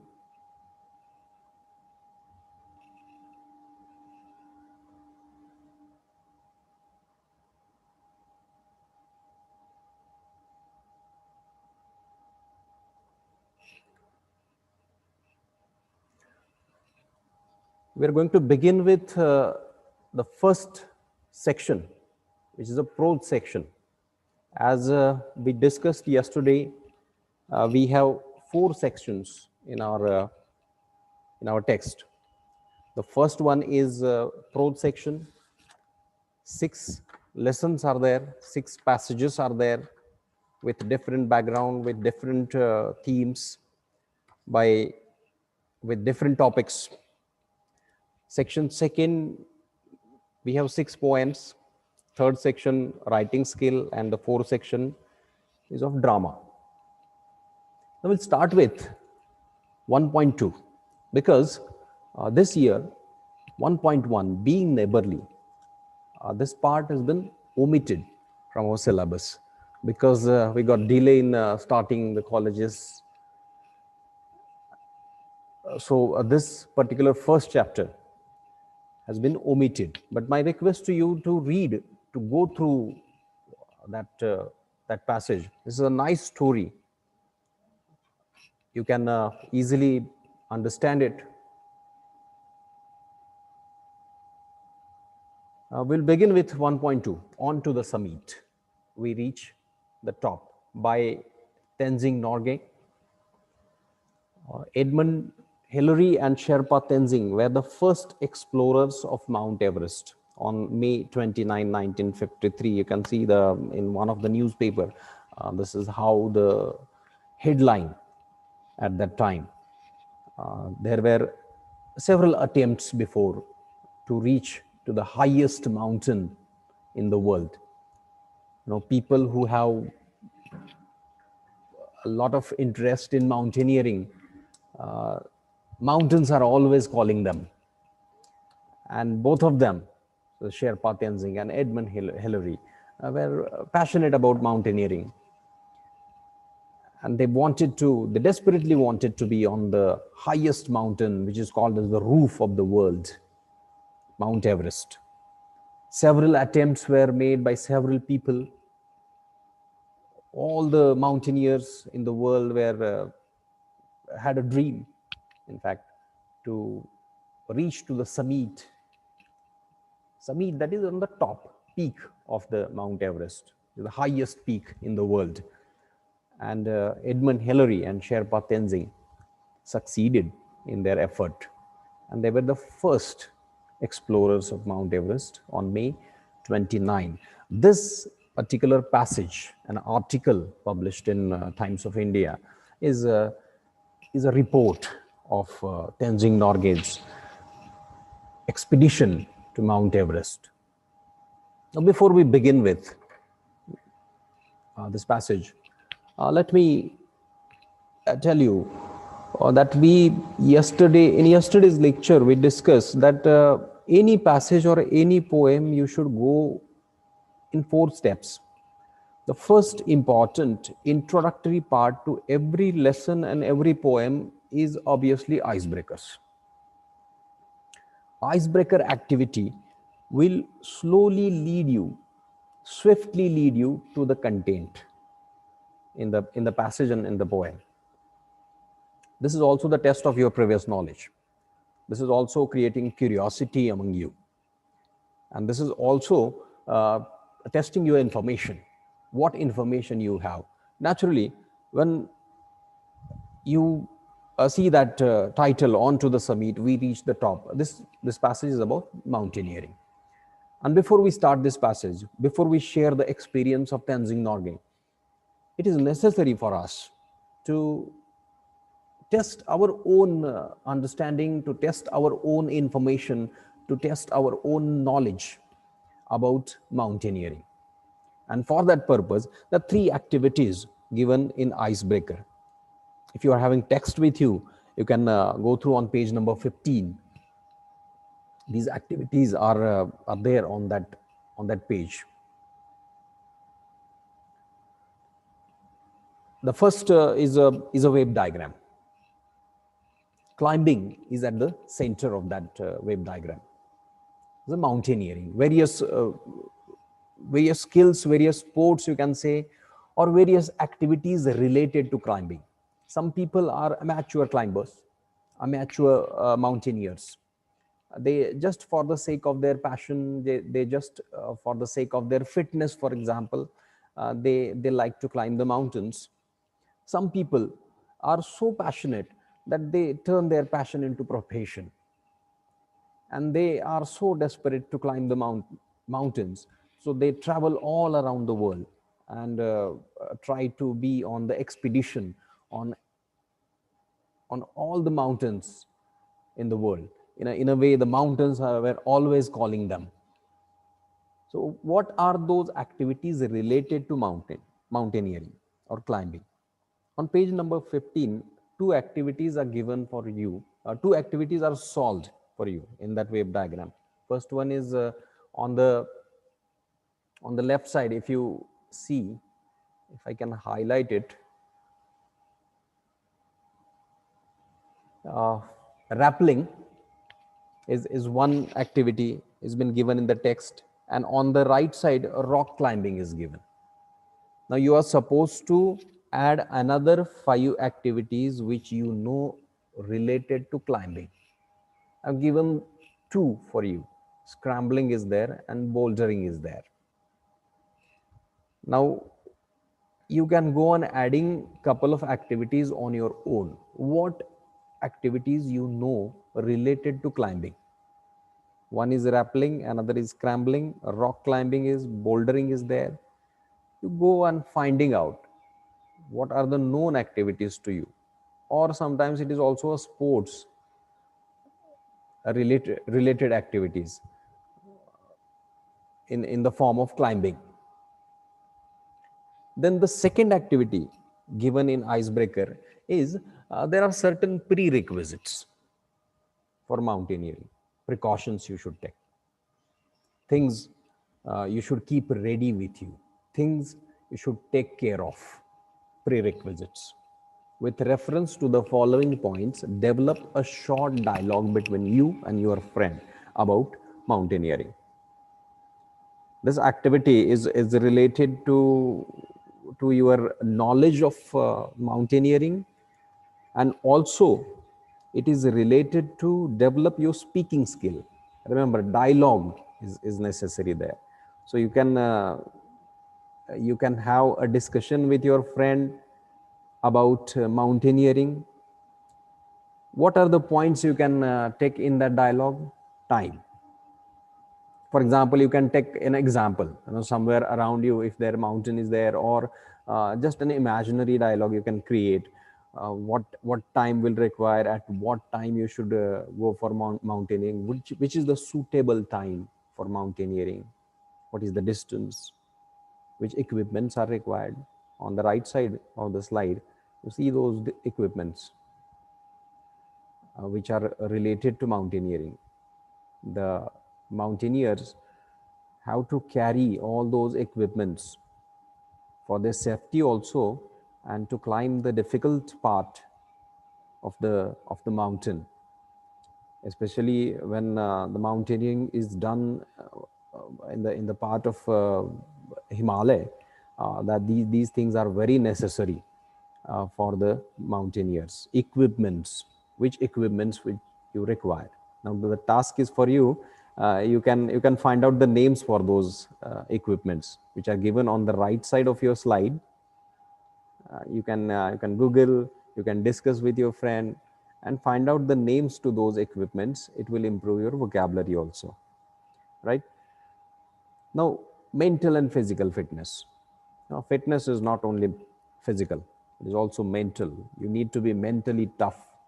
We will realize more about this mental toughness when we read this passage of Tenzing Norgay that how mentally tough a person has to be to carry out such a difficult expedition. And that mental toughness was with both those mountaineers, Tenzing Norgay and Hillary. Then clothes is also important thing. Which clothes you should carry? It should be comfortable. You know, mountaineering is done in our part here. The clothes has to be comfortable, but mountaineering done in the side of Himalaya, you require a different attire. You need a different clothes. Training is necessary, especially when the toughness is there, especially when the path is very difficult. You need to go through training. Proper training has to be there. Anybody cannot go and climb the very difficult mountains in the world. You require a lot of training for that. So with these points, you can have a dialogue with your friend. You can take those points and discuss. You can share those points. So you talk about time, I will talk about distance. You talk about equipments, I will talk about fitness. So this is how, if you come together and or even start a dialogue with those points, this can develop your vocabulary also. It can develop your speaking skill also. So this is the second activity in icebreaker.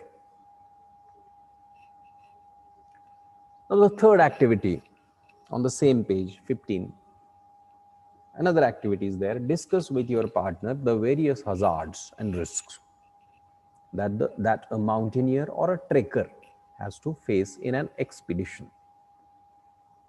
Which are the different risks, hazards? काय धोके असतात त्याच्यामधले mountaineering मधले, ट्रेकिंगच्या वेळेला?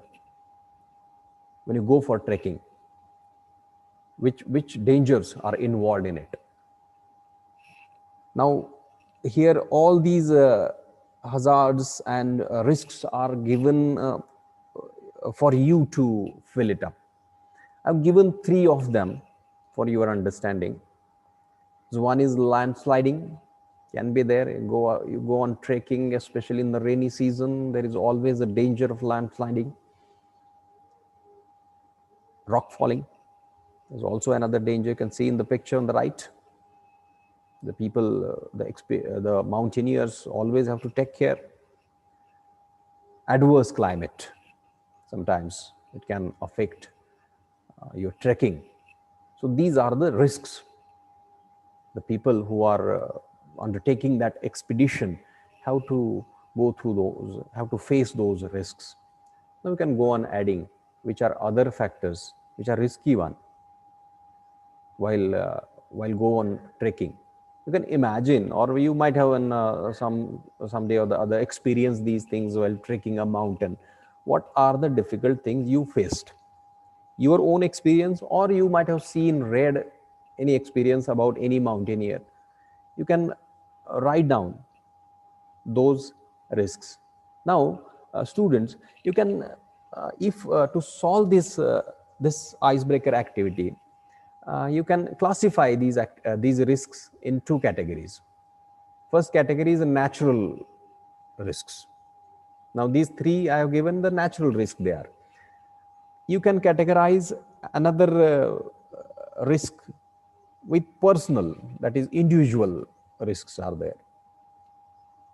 You know, there may be risks the person is facing related to his own health. That you can have a different category. So you can go on adding several risks in 2 categories. One is natural and another is individual. So so that you can get various interesting things about trekking. Maybe it will be helpful to you in trekking also, in giving tips to somebody who is doing this kind of expedition. So with this icebreaker 3 activities, we will proceed to the next one. The information of the writer. Tenzing Norgay, born on 29th May 1914, died on 9th May 1986. Remember, he was very famous by this name, Tenzing Norgay. But his original name was, by birth, he was Namgyal Wangdi. He was known by birth, often referred as Sherpa Tenzing. Now, there is another task I'm going to give you. You go on, you find the meaning of this word Sherpa. You have a very good, dictionary, you can say, in your hand itself, and you can Google it and see the meaning of Sherpa. He was a Nepali Indian Sherpa mountaineer. He was one of the first two individuals known to reach the summit of Mount Everest. Two individuals, that is, the other one is Edmund Hillary. And then which he accomplished with Edmund Hillary on 29th May 1953. This is way back in 1953. Both of them achieved that glory to be the first two individuals on the top of the world, on the roof of the world, it is called. He has been honored. Obviously, when you achieve something, you achieve a glory of something which is supposed to be very much impossible for the human beings.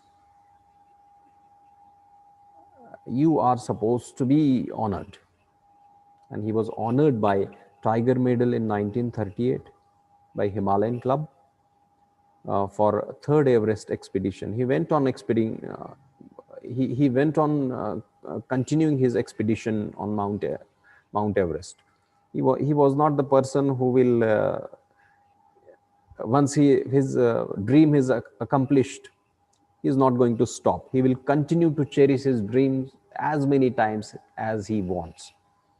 So third time he had an expedition on Everest. So he was honored with Tiger Medal 1938. Then he was bestowed upon Star of Nepal 1953. Honored by King Tribhuvan for all his accomplishment throughout his life. And then the third one, Padma Bhushan. He was given away Padma Bhushan in 1959, Government of India, for his all accomplishment throughout his career, or you can say throughout his life. Padma Bhushan is the third highest award of our India. Which are the first two? Maybe some of you might have answered in their own mind. Right, the first one is Bharat Ratna, and second one you should find. And when you find the second one, do find the fourth one also. Tenzing describes the climb to the top, and all events occurred during the historic climb. The article also describes what brought him to climbing mountains. Now, this is how the short information about Tenzing Norgay is the writer of this article from Times of India. It is taken, Archives of Times of India, it has been taken. We'll start with the passage itself. In your text on page number 16, it begins with, before we begin this, as yesterday I show you a diagram, a pyramid of the objectives you should always have in mind before learning any passage or any poem. The first one is a very primary, that is the language part. It had. You might be remembering yesterday's that slide of pyramid. The first step was prefix, and what is another? Suffix. Prefix and suffix. This is the language part. We need to focus in this paragraph. And secondly, it was a report writing. Now, this particular passage is written in the form of a report writing. So everywhere you can see, now they see the first line itself, left, was determined. You see, the simple past tense is used. In report writing, reporting is always done in simple past. So this is the skill of report writing. This is the, you can say, a key point in writing. While writing the report, you should always remember. And secondly, this passage is written in first person narration. This I in this passage is Sherpa Tenzing, and he is narrating his own story in the first person. And also in the passage, you can see certain lines are written in I quotes, right? मराठीत आपण अवतरण चिन्ह म्हणतो त्याला. असे काही स्टेटमेंटही त्याच्यामध्ये दिलेले आहेत. It ads the effect to the narration. You know, storytelling, this is an art. And writing a story is also an art. In the stories, sometimes you find some sentences are given in inverted commas. Direct dialogues are given. What purpose it follows? The purpose is to make it effective. So throughout this passage, you will find certain dialogues which are very important, which can have the impact. These dialogues are used in inverted commas. They are used as it is. In direct speech, you can say, in a grammatical language, you can say direct, indirect. You must be knowing. These dialogues are given in direct speech. So this is a nice technique of narrating your own experience. This is also part you should understand. This is also the part you should focus on. When you are narrating your own experience, especially in writing, these are the things you should remember. This is the skill of writing. This is the skill. This is the skill you should remember. This is the skill you should inculcate in yourself. And secondly, on the peak of that pyramid, value. Of Sherpa Tenzing, determination, दृढनिश्चय त्याला म्हटलं जातं. हा शब्द इथं आलाय. आपण ज्यावेळेस start करू त्यावेळेस मी सांगेनच. Determined, determination, दृढनिश्चय. Perseverance was the another word, चिकाटी. After several failures, person might have left it. He doesn't leave it. There is the risk. When the risk is at your life, people are always afraid of doing anything. People usually do not take risk when it can cost their life. Now here, reaching on that summit of Mount Everest, it could have been dangerous, it could have been fatal, but still he continued with his dream to be on the top of the mountain. Now on the left side of your slide, एक खाली एक image दिसते बघा. कॅम्पचे काही तिथं measurements असे दिलेले आहेत, काही प्लेसेस असे पॉइंट्स असे दिलेले आहेत. सो दिस इज हाऊ, अगदी इमेजमध्ये दिसताना ते अगदी छोटं दिसत असेल, पण it is the height is given there. If you can zoom and see, this is the peak of the mountain, this is the summit of the mountain, and this is the route. आता हे camp 1, 2, 3, 4 अशा कॅम्प्सची नावं पण आपल्याला पॅराग्राफमध्ये पुढे येतील. Perseverance is we were talking about. You need perseverance to be on that much level. And also courage, hard work is also an important factor. He had important facets of his personality. We get to know through this passage. Let us start with, onto the summit. We reach the top.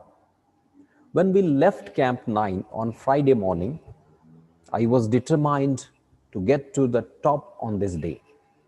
That morning, I remember thinking I was to get to the top, even if I die. I was not afraid to die that day. We set out early, and all the way from Camp 9 to the peak we alternated. I would take the lead and then Hillary. The man who follows when climbing has a difficult job both in climbing up and climbing down. He is the anchor. The man going in the lead cuts the step and breaks the way. The words you need to focus in these two paragraphs. Number one is determined, strongly motivated to succeed. दृढ निश्चय त्याला मराठीत म्हटलं जातं. And second word alternated. Alternate हा शब्द बऱ्याच वेळा तुम्ही वापरला असाल. अल्टरनेट तेच वर्ब म्हणून वापरलंय. Alternated is past tense. Alternated changing places. It is said the meaning is changing places.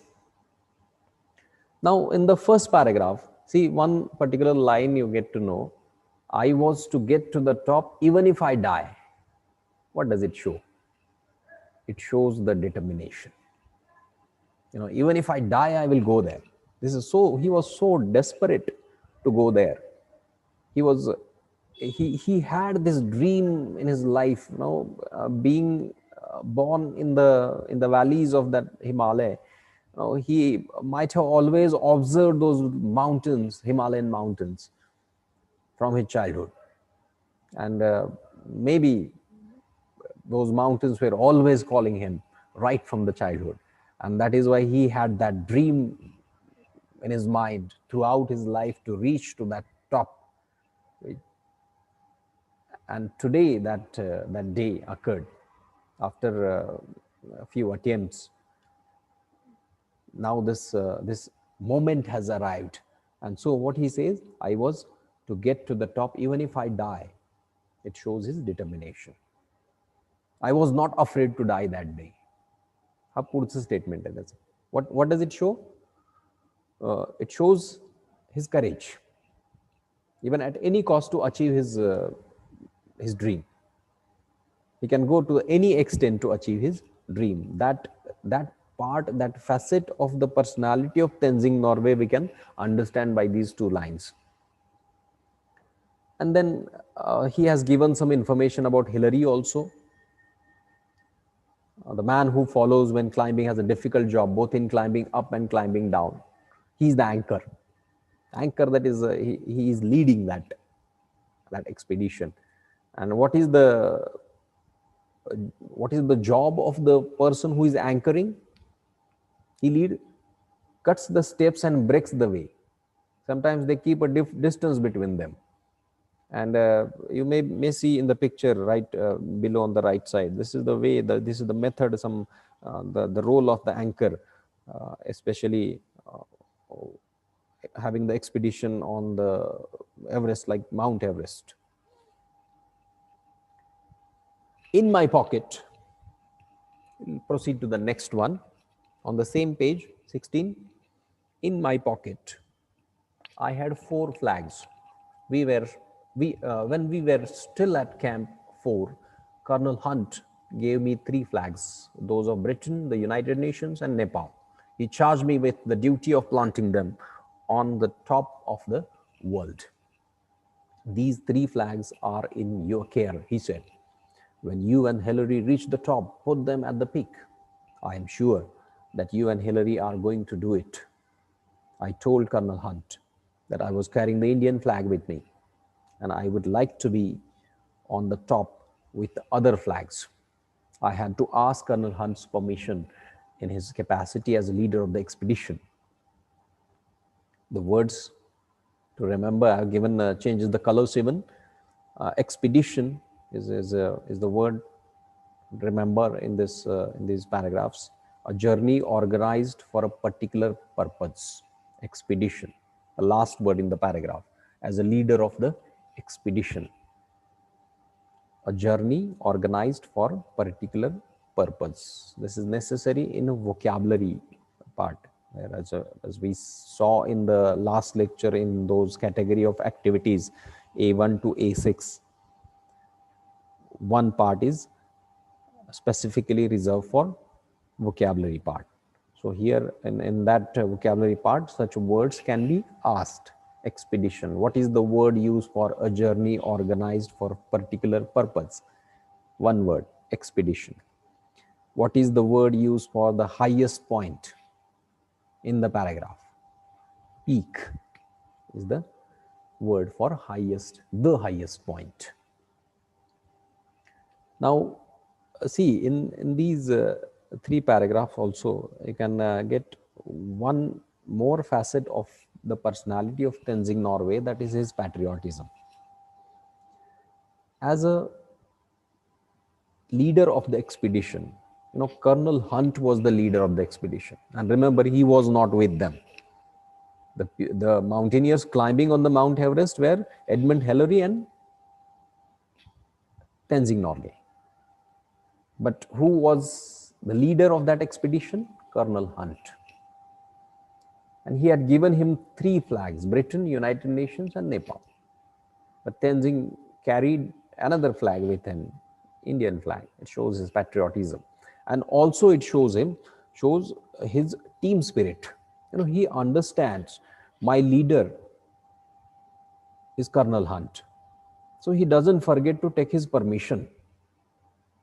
And that is why I had to ask, this line tells you, I had to ask Colonel Hunt's permission in his capacity as the leader of the expedition. He told very respectfully that I was carrying another flag with me, Indian flag, Indian tricolor. And he took those flags. Colonel Hunt had given those flags to put them on the top of the world, planting them on the top of the world. This is actually it is the symbol. When you plant a flag on some place, this is the symbol of conquering that place. This is a symbol of victory, and also it is the symbol of having the patriotism in your mind that you are the individual or you are the citizen of that particular nation. When you carry, when we hold a tricolor in our hand, we feel proud. And when somebody has achieved a glory which the entire world is recognizing, there is none other any action worthy than carrying his own country's flag on his shoulder. This is the proudful moment always a person has in him. So he was carrying Indian flag also, and he wanted to plant there.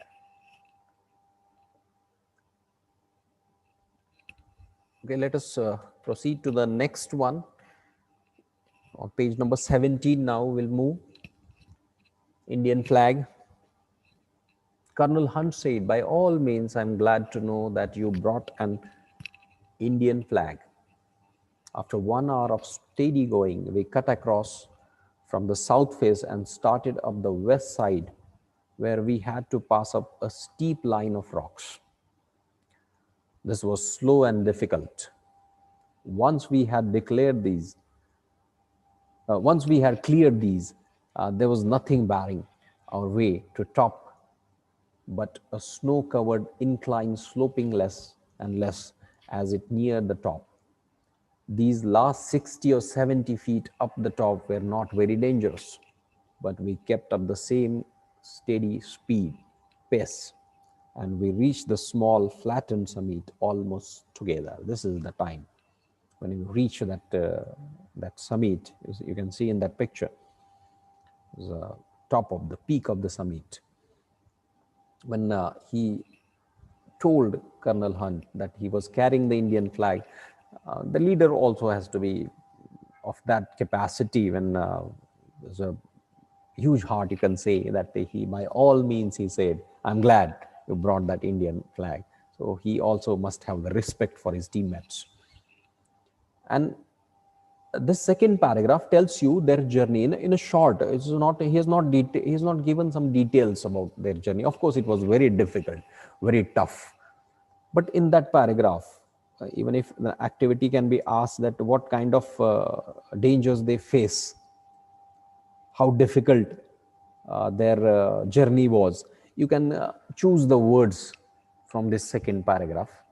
या दुसऱ्या paragraph मधून काही शब्द तुम्ही काही words तुम्ही घेऊ शकता आणि ही जर्नी किती डिफिकल्ट होती हे काही शब्द देतो. West side where we had to pass up a steep line of rocks. Steep that is very curve is there, sharp curve is there, म्हणून ती steep line of rocks. It is very difficult, very dangerous, can be fatal sometimes. On the west side it was, म्हणजे ही एक risk होती. You can point out west side साठी एक steep line होती रॉक्सची. This was a slow and difficult. This part was very difficult. Once we had cleared this, there was nothing barring. Barring, that is stopping our way to top, but a snow-covered incline. West side was difficult, steep line, but the rest of the part was, he said, it was not difficult, but it was not difficult for him, for them. For any other common person, it might be toughest one, because they had experience, because they might have been on several expeditions. It was, he was saying, this was slow and difficult, but once we cleared, there was nothing barring. He was saying this, but still there was incline, sloping. Now sloping meaning is given below, slanting up and down, less and less as it neared the top. Neared हा एक शब्द आहे. Near हा शब्द अनेक वेळा वापरला असेल तुम्ही.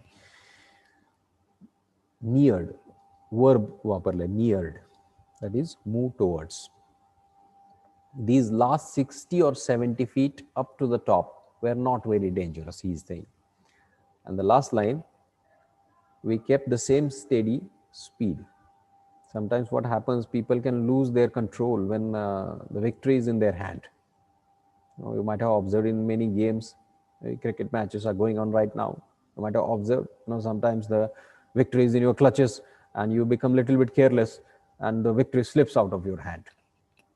That can happen. And so he says, we kept up the same steady pace. Perseverance comes there. Patience comes at that time.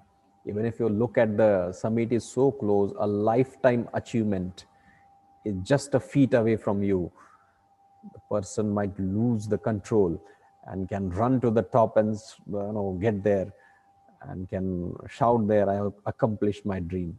But he didn't do that. He kept the same steady pace because it was dangerous there to be impatient. And when he reached there, how was it?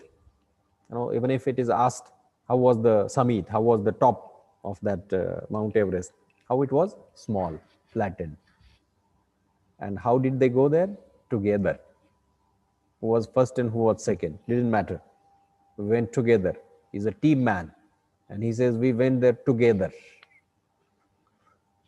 Okay, proceed to the next one. During the last 50 feet from the peak, Hillary and I were moving about 20 feet apart. We were tied together with a rope. Most of the time, the rope was loose. But when we went over dangerous ground, we drew it taut. This rope was a symbol. It tied us together. One could not move without the other. We were not two individuals, but a team. I have been asked many times who was first. When we were within reach of the summit, I did not think of who was going to be the first. I'm sure that Hillary was not thinking that. Climbing takes all your attention. You have many more important worries. What does it matter whether I reach the top first or Hillary? Our main thought was that both of us reached the top. We had to. One couldn't do it alone. This is how the team spirit needs to be there. When the expedition is very tough, and especially the professional mountaineers, they always carry, as you saw in the first slide, the equipments. Rope is an important equipment to carry when the mountaineering is the toughest one. And they were carrying a rope and they were tied to each other. In the picture below, you can see that how this mountaineering can climb and a steepy surface. You can go there on the expedition, and they were tied together. And this sentence is important. This rope was a symbol. Now the rope has tied them together. What does it mean? That the rope was a symbol of connection between them. They were not two individuals. They were as team. The rope was keeping them together. and they were always together. And that is why he says we were not two individuals, but a team. One could not move with other, and that respect has to be there. In any game or in life also, you need to have the respect of the achievement of the other. So one could not move without the other. That is the team spirit displayed of Tenzing Norgay. I've been asked many times who was the first. Now this is the tendency of the society: who was first, who was second, who was the first man to land on the moon. This is often the question we ask: who was the first man to discover something? Who was the first person to discover something? This is always the tendency of the people to ask. And people, when they came from that expedition, when they conquered Mount Everest and came back, naturally the question was asked, who was the first? But the answer given by Tenzing Norgay: climbing takes all your attention. Climbing was important for them. Nothing was there, nothing else. This is how they were focused on. And this is how one should focus in their life. What glory I have achieved? If you start finding out yourself that who is praising you, who is criticizing you, this is difficult then. The life will be difficult. And this is how the quality of Tenzing Norgay you can understand. You cannot pay attention to people, to your praises also. Sometimes the praises can be good sometimes, and criticism is also important. But you should not waste your time in those activities, because you should focus on your act, on your work. And this is displayed here by Tenzing Norgay. Climbing takes all your attention. That is important. We reached the Mount Everest. That is important. Who was first, who was second? I'm not going to jump in that debate. And he says, what does it matter whether I reach the first or Hillary? Nothing, no comparison at all. One could not do it alone. That is the part he knew from very beginning. आता एक शब्द बघा, taut, pull tight. That is, the rope was loose when there was less danger. The danger increases, they pull the rope tight. And rope is being called symbol. Activity can be set on that. Rope is called as a symbol. Explain it, that it was keeping them together, right? You can find out your own words and write the answer for that. Rope being called as a symbol. Explain why rope is a symbol. We'll move to the next one. If there had been a difference of 1,000 feet between us, then one could make the claim that he was first.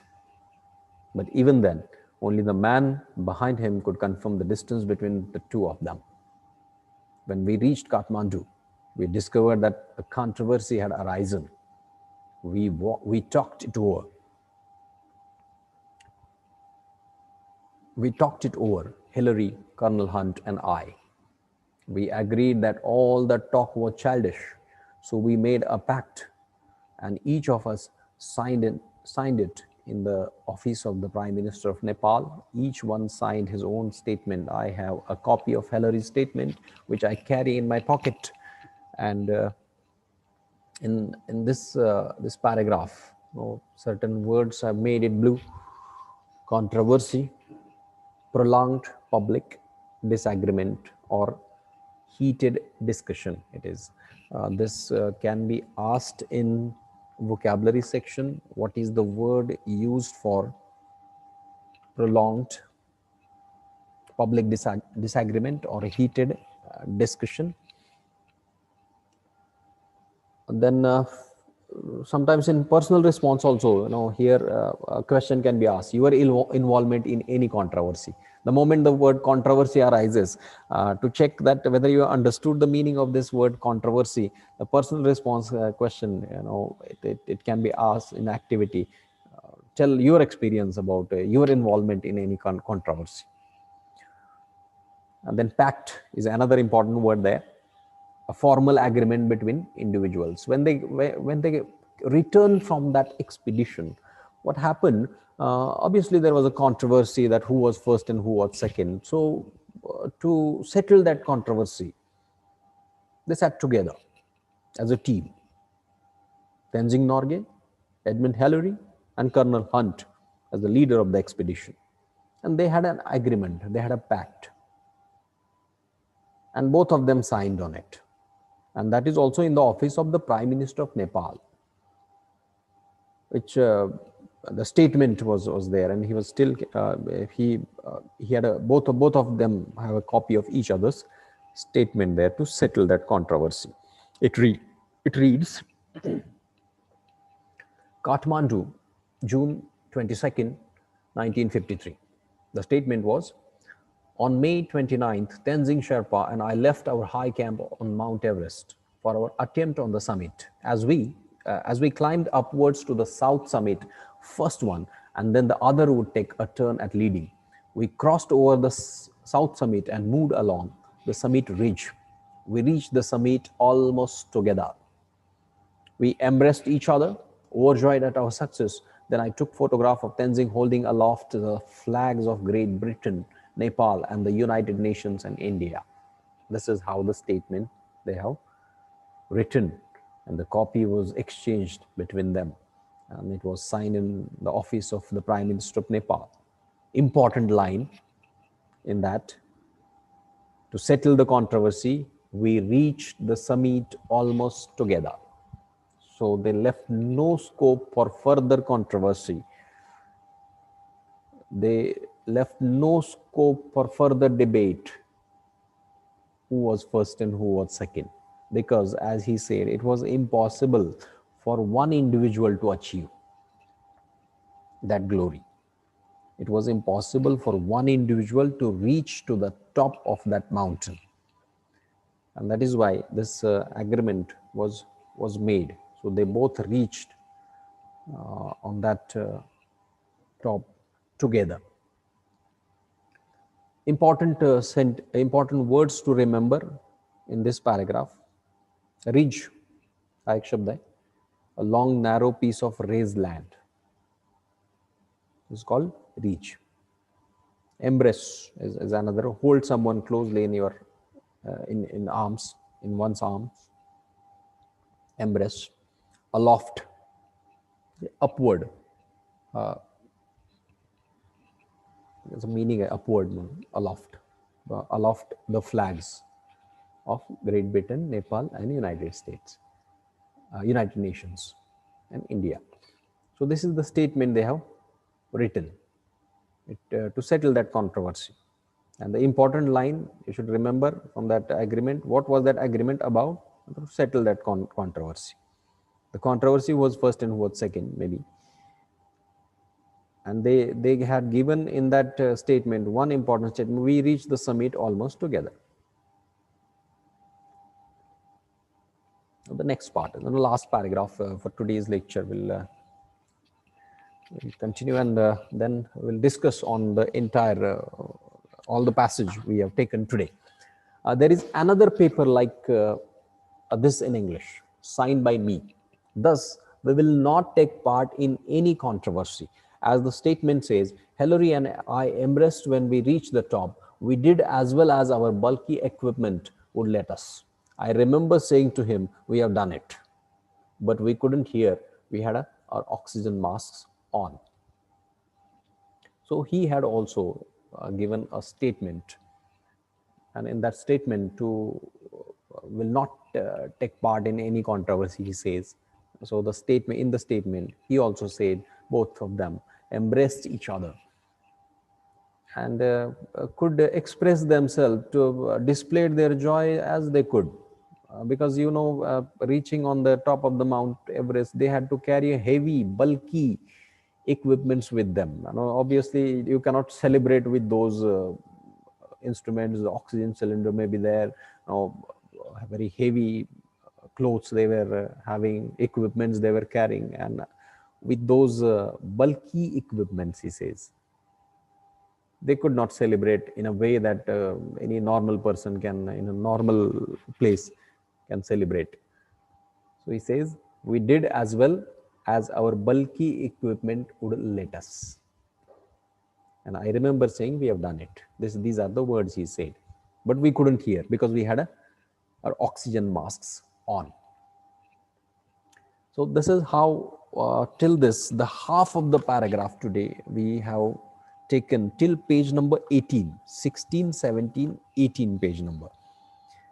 The half of the paragraph we have taken. या last paragraph मधला bulky हा शब्द you should remember, large size for its weight, vocabulary साठी. Vocabulary मध्ये make noun, make adjectives हे सुद्धा sometimes the activity is asked for you, right? So this is how till this half part. Now you see that the paper is there, Everest is conquered. This is the headline of that, of those days newspaper, the 29th May 1954. Now what are the things you should focus till the half of the paragraph you have finished? Which are the things you should say, you should concentrate on for the sake of examination also, and for the sake of your own understanding of this passage also? Number one is qualities of Tenzing Norgay. Now there can be an activity in brainstorming also. On page number 21, you have one table given where qualities and the lines. You need to complete that table on page number 20. I've given here. I was to get to the top even if I die. What does it show? What does it show? It shows his determination. तसेच बाकी काही statements आहेत. I was not afraid to die that day. याच्यावरनं कुठली quality दिसते त्याची? I was carrying the Indian flag with me. याच्यामध्ये कुठले पर्सनॅलिटीचा कुठला ट्रेट त्याचा दिसतो?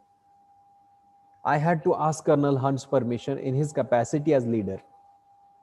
या स्टेटमेंट मधून काय आपल्याला त्याची पर्सनॅलिटी कळते, त्याचा स्वभाव कसा कळतो आपल्याला? असे अनेक स्टेटमेंट आहेत. तुम्ही संपूर्ण पॅसेज मधून असे काही स्टेटमेंट फाइंड आउट करू शकता की Tenzing Norway as a person and as a mountaineer असे कोणते स्टेटमेंट आहेत की त्याची क्वालिटी समजते त्याच्यामधून, त्याचं hard work, courage, perseverance, determination and human being as a human being कुठल्या क्वालिटीज अशा डिस्प्ले होत आहेत. These statements you can choose when we finish our lecture. This is immediately, if you do it, it will be more easy for you. We have just read the passage. I explained those difficult words for you, explained these points to you. Now immediately when the lecture gets over, if you sit for half an hour and reread that passage and find out those qualities, it will be easier. You'll remember it throughout your academic year. So it is important to repeat it, revises as early as possible. तर तसे काही statement तुम्हाला सापडतात का बघा, तशा काही qualities तुम्हाला काही मिळतात का बघा टेक्स्ट मधून. That is important. त्यानंतर दुसरा एक पॉइंट आहे याच्यामधून, ह्या हाफ पॅराग्राफ मधून we should understand risk in the journey. What are the risks in the journey? You can point out in a way, you can list those risks, what risk they were carrying. Some of the risk you can choose from the passage itself, आणि काही risk on your own. तुम्ही स्वतः काही risk imagine करा की तिथं त्यांना काय अडचणी आल्या असतील, अशा एक लिस्ट करा. It will be helpful to you. Then there is one statement in the passage. We already focused on it. This rope was a symbol. Explain it. Why it was a symbol? What role it was playing, this rope? You can choose it. You can explain it. आणि मग पुढचा आहे तो team स्पिरिटचा आहे, of both Tenzing Norgay and Hillary. Unmoved by the controversy, climbing takes all your attention. याच्यातनं काय focus होत आहे? He was totally unmoved. Climbing takes your attention. What does it focus? And signing pact, त्याच्यामध्ये काय लिहिलं होतं? Reaction on reaching the summit. So all these points you should focus on in the half of the paragraph. We will see the later half tomorrow. After we finish this lecture, I request all the students, I suggest all the students to go through all these points which are displayed right now on your screen, आणि याचे काही उत्तर द्यायची प्रयत्न करा तुम्ही. ठीक आहे. Okay, thank you very much all of you.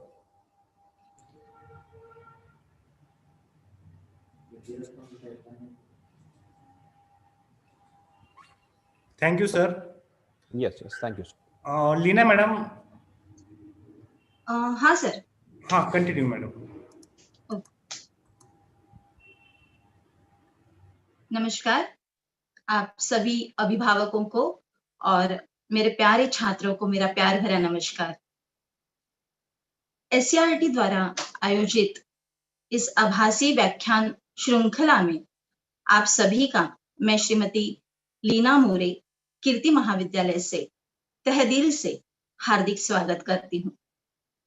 कल से ही हमारी इस आभासी व्याख्यान श्रृंखला की कड़ियों की शुरुआत हो चुकी है. इसमें एक एक कड़ी जो है वो हमारी जुड़ती चली जाएगी और आप सभी इससे काफी लाभान्वित होंगे. एक एक लेक्चर हमारा रोज इस कड़ी से जुड़ जाएगा और आप इन श्रृंखलाओं का, इन लेक्चरों का काफी अध्ययन पूर्वक अभ्यास करेंगे तो ये जो बढ़ती हुई समस्या है हमारे सामने उसका काफी हद तक हमें समाधान जो है वो मिल जाएगा. कल के लेक्चर में हमने हिंदी कक्षा 11वीं के पाठ्य पुस्तक के बारे में थोड़ी सी चर्चा की, जिसमें हम लोगों ने पाठ्य पुस्तक के मुख पृष्ठ और मल पृष्ठ के बारे में चर्चा की. मुख पृष्ठ में कौन से चित्र है, क्या क्या दिया गया है तथा उसी के साथ मल पृष्ठ में कौन कौन से चित्र हैं, उनका काफी अच्छी तरह विश्लेषण हम लोगों ने कल के व्याख्यान में सुना. आज मैं आपको पाठ्य पुस्तक के ही अनुक्रमणिका, विधा परिचय के अंतर्गत गद्य विभाग, पद्य विभाग, विशेष अध्ययन हेतु पाठ, व्यवहारिक हिंदी, व्याकरण विभाग और गुणतालिका के अंतर्गत हम लिखित प्रारूप देखेंगे 80 अंकों का और मौखिक परीक्षा का प्रारूप देखेंगे 20 अंक का. तो चलिए आज हम शुरुआत करते हैं आज के हमारे व्याख्यान सत्र की. सबसे पहले मैं आपसे हमारी स्क्रीन शेयर करना चाहूंगी.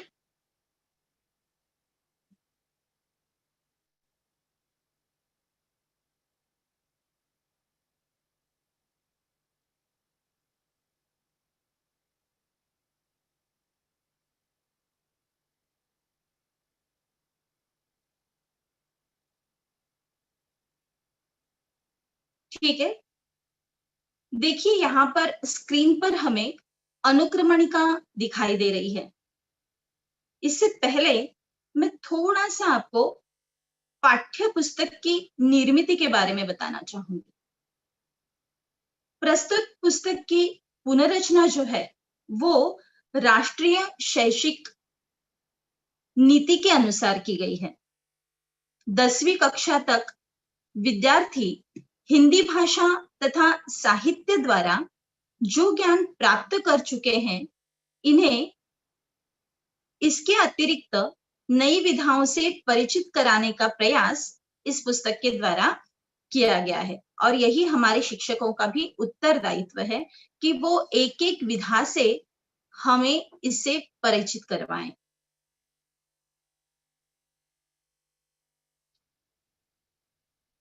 इसी के साथ साथ इसी पाठ्यक्रम के अनुसार जो भाषा विषयक क्षमताएं हैं जो विद्यार्थियों के लिए काफी महत्वपूर्ण होती हैं, तो ऐसी कौन कौन सी भाषा विषयक क्षमताएं हैं जो इस पाठ्यक्रम के अनुसार विद्यार्थियों में विकसित होंगी 11th यानी कि 11वीं कक्षा के अंत तक. वो इस प्रकार है। एक तो है श्रवण, दूसरा है भाषण, संभाषण, वाचन, लेखन, भाषा अध्ययन और अध्ययन कौशल। इन क्षमताओं का विकास इस साल इस पाठ्यक्रम के अनुसार विद्यार्थियों में होने वाला है। तो चलिए हम आज शुरू करते हैं अनुक्रमणिका से।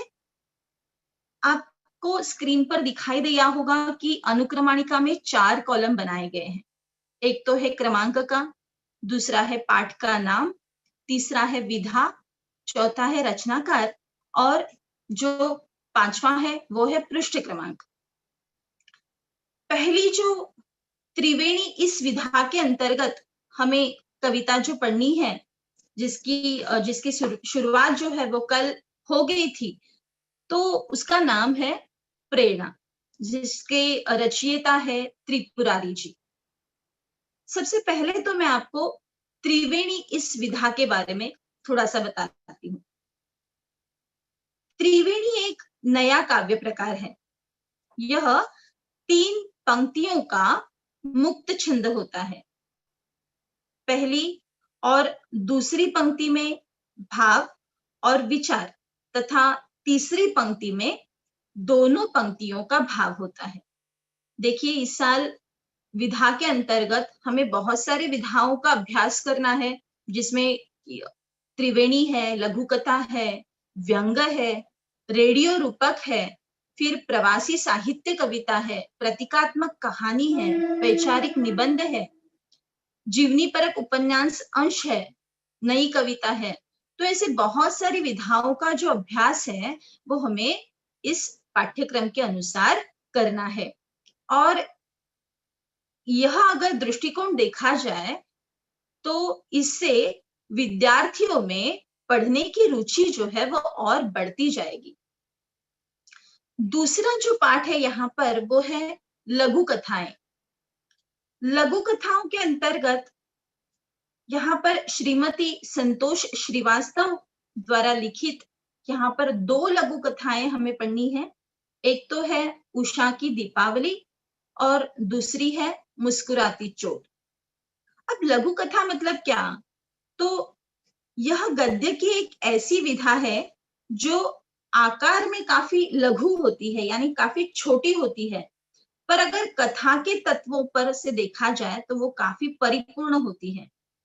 कम शब्दों में जीवन की संवेदना, पीड़ा, आनंद को काफी गहराई से प्रस्तुत करने की क्षमता जो है वो लघु कथा रखती है।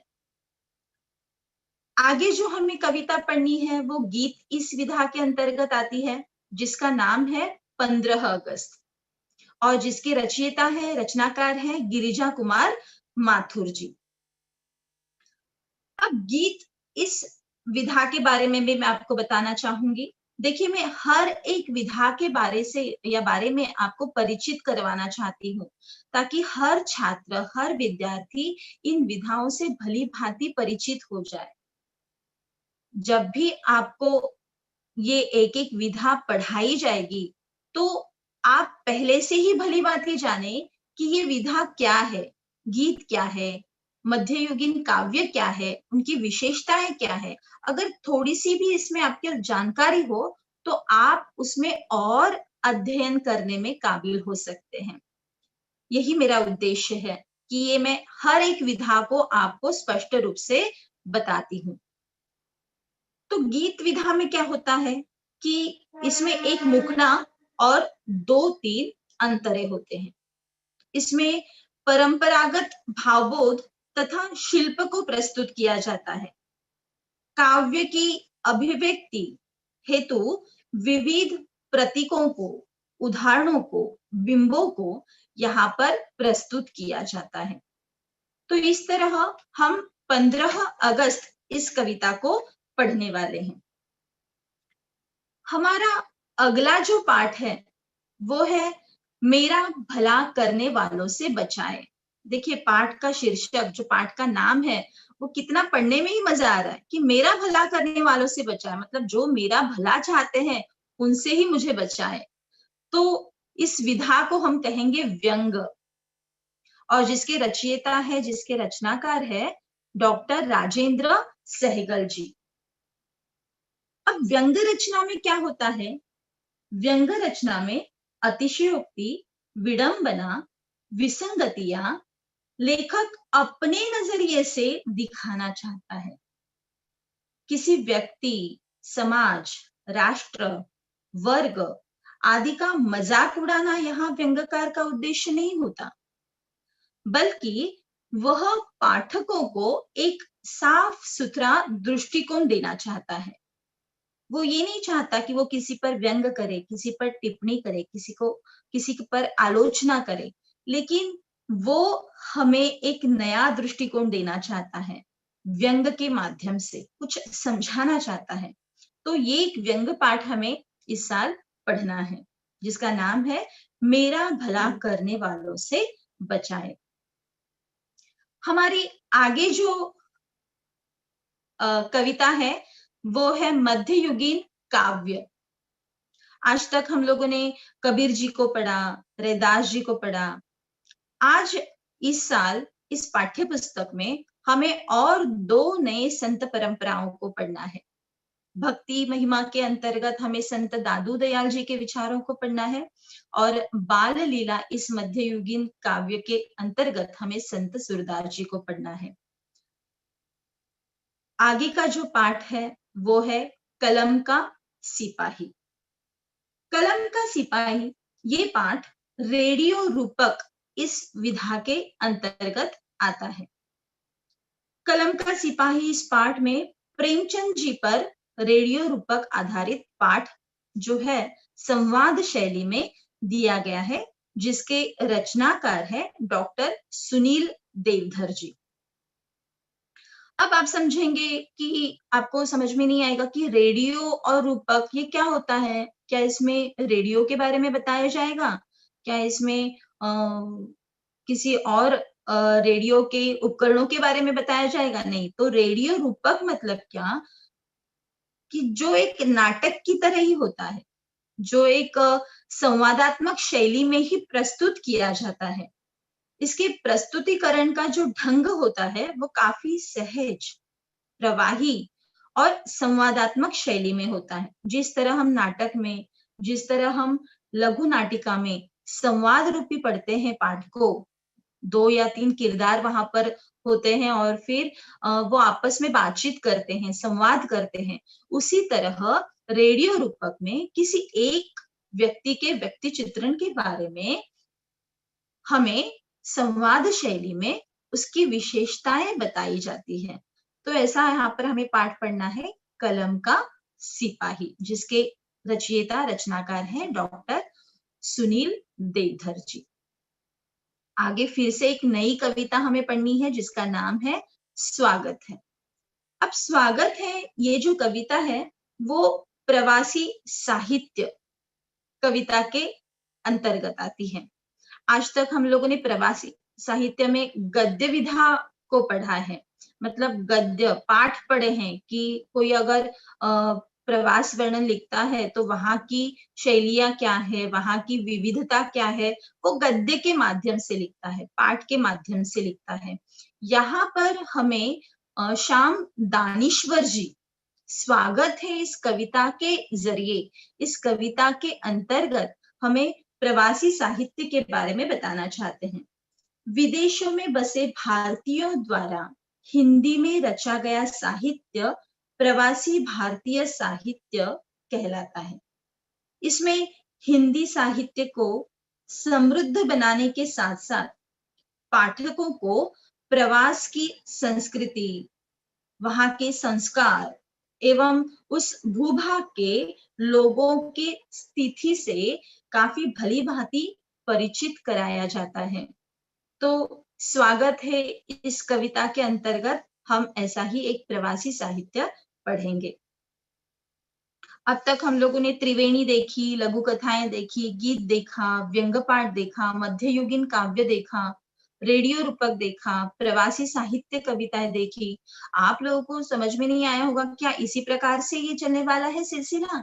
जी नहीं, यहाँ पर कहानी का भी समावेश किया गया है और बहुत ही सुंदर कहानी आपको इस साल पढ़नी है, जिसका नाम है तत्सत। तत्सत का अर्थ होता है बच्चों कि यही सत्य है, वही सत्य है। तो क्या सत्य है? तो ये कहानी पढ़ते समय आपको काफी मजा आएगा, जिसके रचयिता, जिसके रचनाकार है जैनेन्द्र कुमार जी। अब कहानी के बारे में मैं आपको क्या बताऊं? कहानी तो आप हम जो है वो बचपन से सुनते आए हैं, लेकिन अगर गद्य साहित्य की भाषा में मैं कहना चाहूंगी कि कहानी क्या है, कहानी विधा को किस तरह समझते हैं, किस तरह उसे प्रस्तुत किया जाता है, वो मैं आपको यहाँ पर बताना चाहूंगी कि कहानी गद्य साहित्य की रोचक तथा अन्यतम विधा मानी जाती है। मनोरंजन के साथ साथ किसी न किसी घटना का चित्रण कहानी में किया जाता है और यही कहानी की विशेषता होती है कि किसी पात्र के जरिए, किसी किरदार के जरिए उस कहानी को गढ़ा जाता है, कहा जाता है। कहानी की जो शैली होती है सुनाने की, पढ़ने की, वो काफी अलग ही होती है। कहानी में जीवन की विभिन्न समस्याएं तथा उनके समाधान हमें देखने को मिलते हैं और इस साल हमें बहुत ही सुंदर कहानी पढ़ने का मौका मिलने वाला है, अवसर मिलने वाला है, जिसका नाम है तत्सत। देखिए, कविता के अंतर्गत हम लोगों ने गीत देखा, प्रवासी गीत देखा।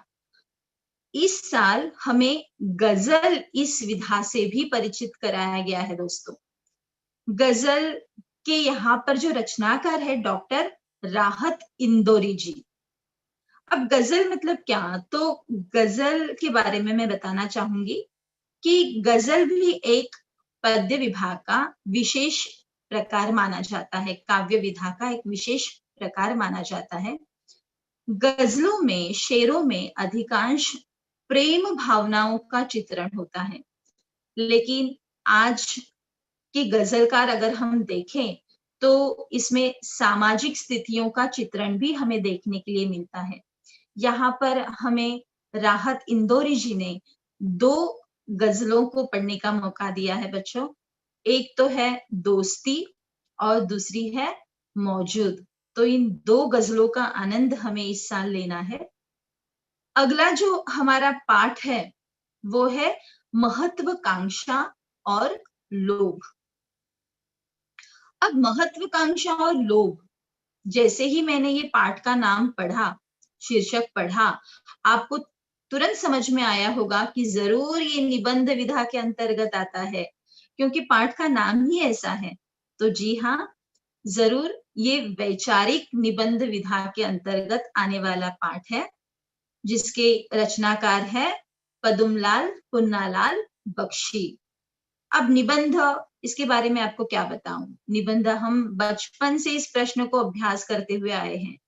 निबंध मतलब क्या? तो शब्दों को बांधना। और निबंध तो गद्य की एक कसौटी मानी जाती है, क्योंकि निबंध में विचारों को प्रधानता दी जाती है, विचारों को स्वाधीनता दी जाती है, स्वच्छंदता दी जाती है। हम अपने विचारों को वहां पर पुष्टि दे सकते हैं।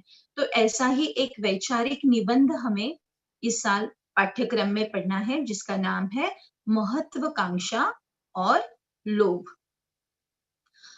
अगला जो पाठ है हमारा वो है भारती का सपूत।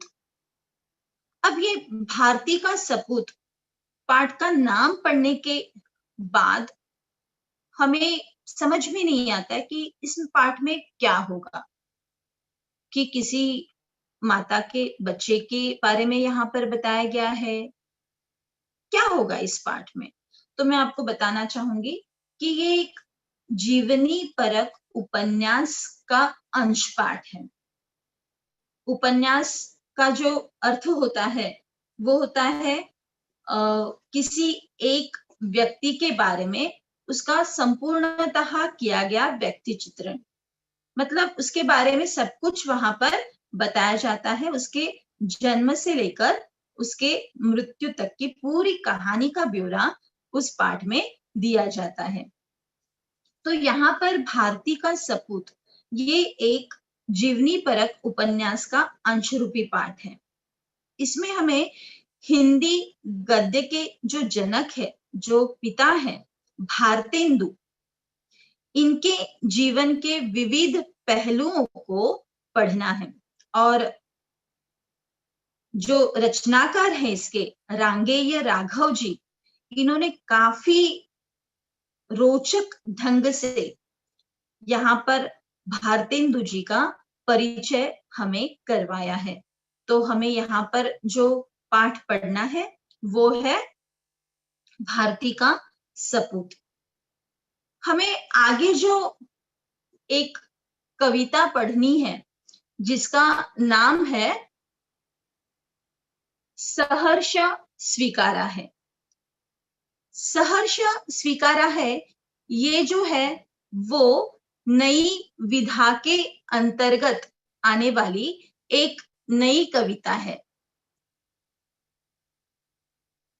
इस कविता के अंतर्गत हमें मुक्तिबोध, जिन्हें मुक्तिबोध के नाम से जाना जाता है, गजानन माधव जी, यहाँ पर हमें नई कविता के अंतर्गत जो विशेषताएं हैं उसकी, क्योंकि हिंदी साहित्य में क्या हुआ, समय के अनुसार जो जो बदलाव आते गए उसी में से जन्म हुआ नई कविता का। और नई कविता को जानने के लिए इसमें जीवन के विसंगतियों का काफी संघर्ष हमें देखने को मिलता है, उसका काफी चित्रण हमें देखने को मिलता है। तो ऐसी ही एक कविता यहाँ पर हमें पढ़नी है जिसका नाम है सहर्ष स्वीकारा है। इस साल के पाठ्यक्रम में विशेष अध्ययन हेतु हमें नुक्कड़ नाटक, इस विधा को पढ़ना है, जिसके रचनाकार है अरविंद गौड़ जी। यहाँ पर नुक्कड़ नाटक, इस विधा के अंतर्गत हमें मौसम और अनमोल जिंदगी, ये दो नुक्कड़ नाटक को पढ़ना है। अब नुक्कड़ नाटक मतलब क्या, तो मैं थोड़ा सा आपको नुक्कड़ नाटक के बारे में बताना चाहती हूँ कि एक विशिष्ट नाट्य शैली के रूप में आज जो है वो नुक्कड़ नाटक अपनी पहचान बना रहा है। नुक्कड़ से तात्पर्य क्या होता है, नुक्कड़ का अर्थ क्या होता है, तो चौक या चौराहा। तो नुक्कड़ पर या चौराहे पर जो नाटक प्रस्तुत किया जाता है संवादों के साथ, अभिनय के साथ, उसे कहा जाता है नुक्कड़ नाटक। इस नुक्कड़ नाटक का जो एक विशेष हिस्सा है, या हम कह सकते हैं कि जो काम है इसका, वो ये होता है कि नुक्कड़ नाटक के जरिए हम कुछ विशेष संदेश लोगों तक पहुंचा सकते हैं। जो भी सामाजिक समस्याएं फैल रही है, या शिक्षा संबंधी जो भी है, या फिर कोई भी ऐसी समस्याएं जिसके कारणवश आम जनता जूझ रही है, पानी का महत्व हो गया, बेरोजगारी हो गई, ये बहुत सारी ऐसी समस्याएं हैं जिनके आधार पर छोटी छोटी नाटिकाएं, जिसे हम इंग्लिश में कहते हैं स्ट्रीट प्ले, तो वो आप कर सकते हैं। और यहाँ नुक्कड़ नाटक ये एक रोजगार का जरिया भी बन चुका है।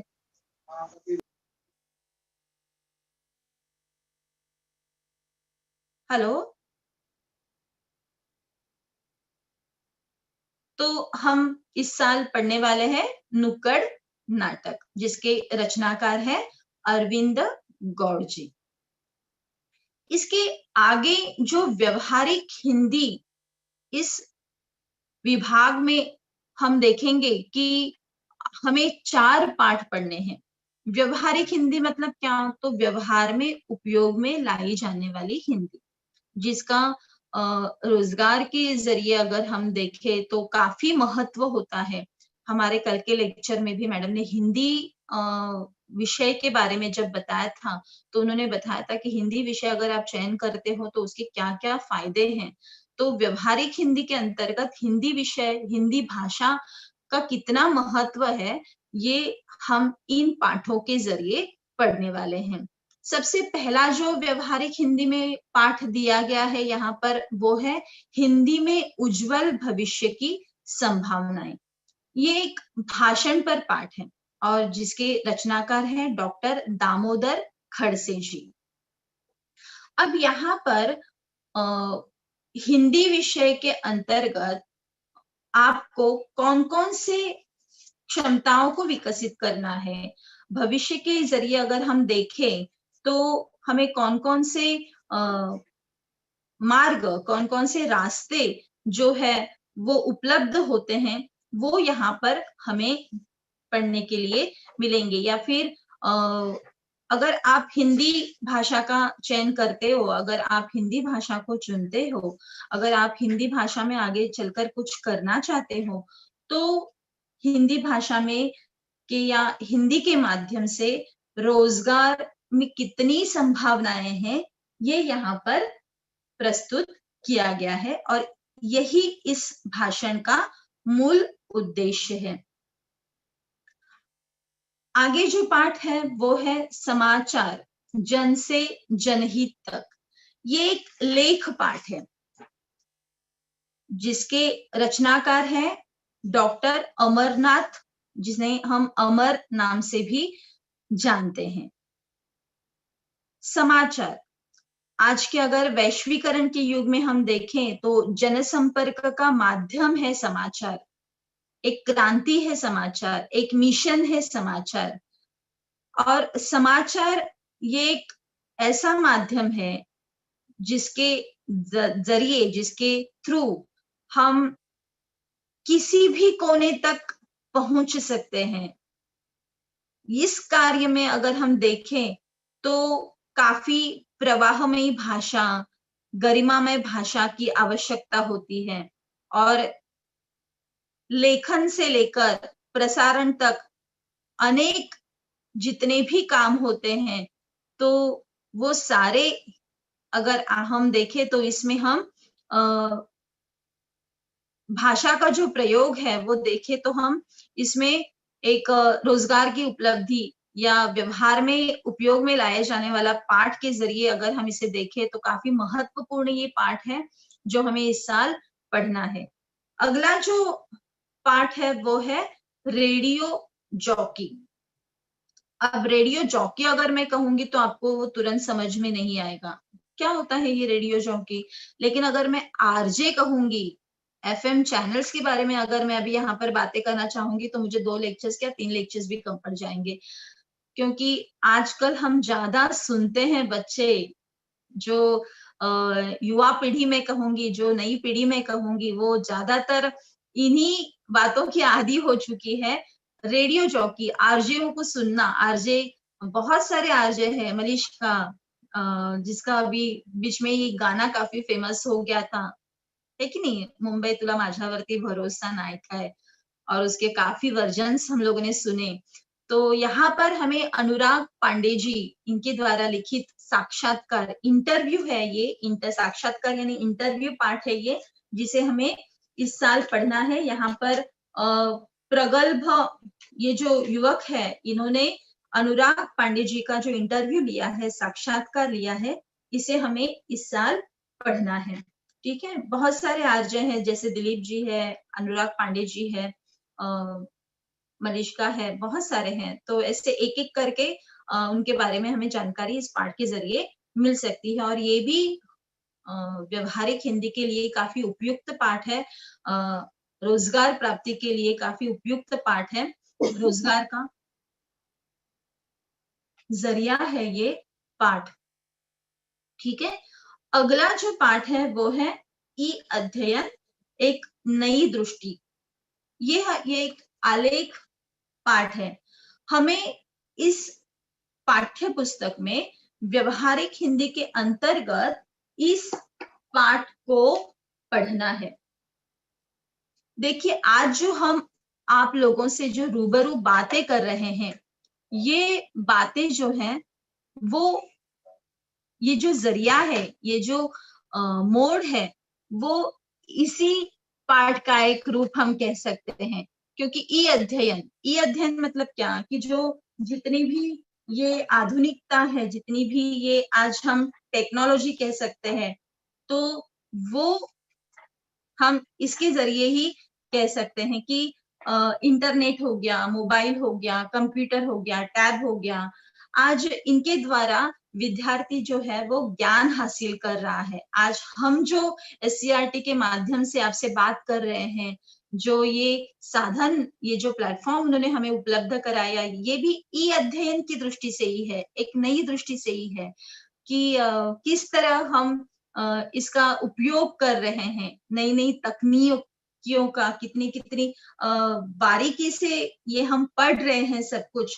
तो अध्ययन और अध्यापन के लिए ई संसाधनों को व्यापक और प्रभावी ढंग से किस तरह उपयोग करना चाहिए, किस तरह इस्तेमाल करना चाहिए, ये यहाँ पर हमें बताया जा रहा है।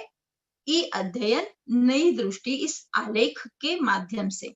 देखिए, मैंने अनुक्रमणिका के अंतर्गत आपको सभी पाठों की थोड़ी थोड़ी शब्दों में मैं कहूंगी, आपको मैंने जानकारी दी है कि जब भी हम ये पाठ आगे एक एक करके पढ़ते जाएंगे, तो पहले वो विधा क्या है वो तो हम एक बार फिर से आपको बताएंगे ही, लेकिन उस विधा से मैंने आपको परिचित करवाया है कि ताकि उस वक्त जब आप ये नाम सुने, जैसे कि साक्षात्कार हो गया, लेख हो गया, आलेख हो गया, नुक्कड़ नाटक हो गया, तो आपको इतनी परेशानी नहीं होगी उस विधा को समझने में, क्योंकि मैंने थोड़ा थोड़ा क्यों ना हो लेकिन आपको वो समझाने का प्रयास किया है।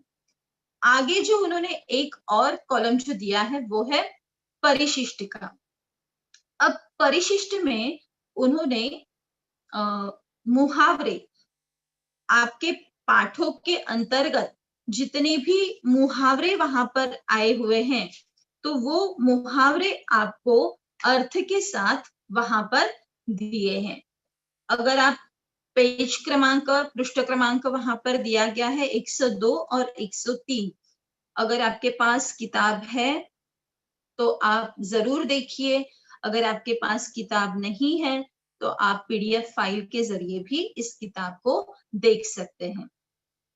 ठीक है, तो यहाँ पर मुहावरे आपको दिए हैं, मुहावरों के अर्थ आपको दिए गए हैं, मुहावरों का एक प्रश्न जो है वो भी प्रश्न पत्रिका में पूछा जाता है, तो इसका अभ्यास करने के लिए यहाँ पर मुहावरे जो है वो दिए गए हैं।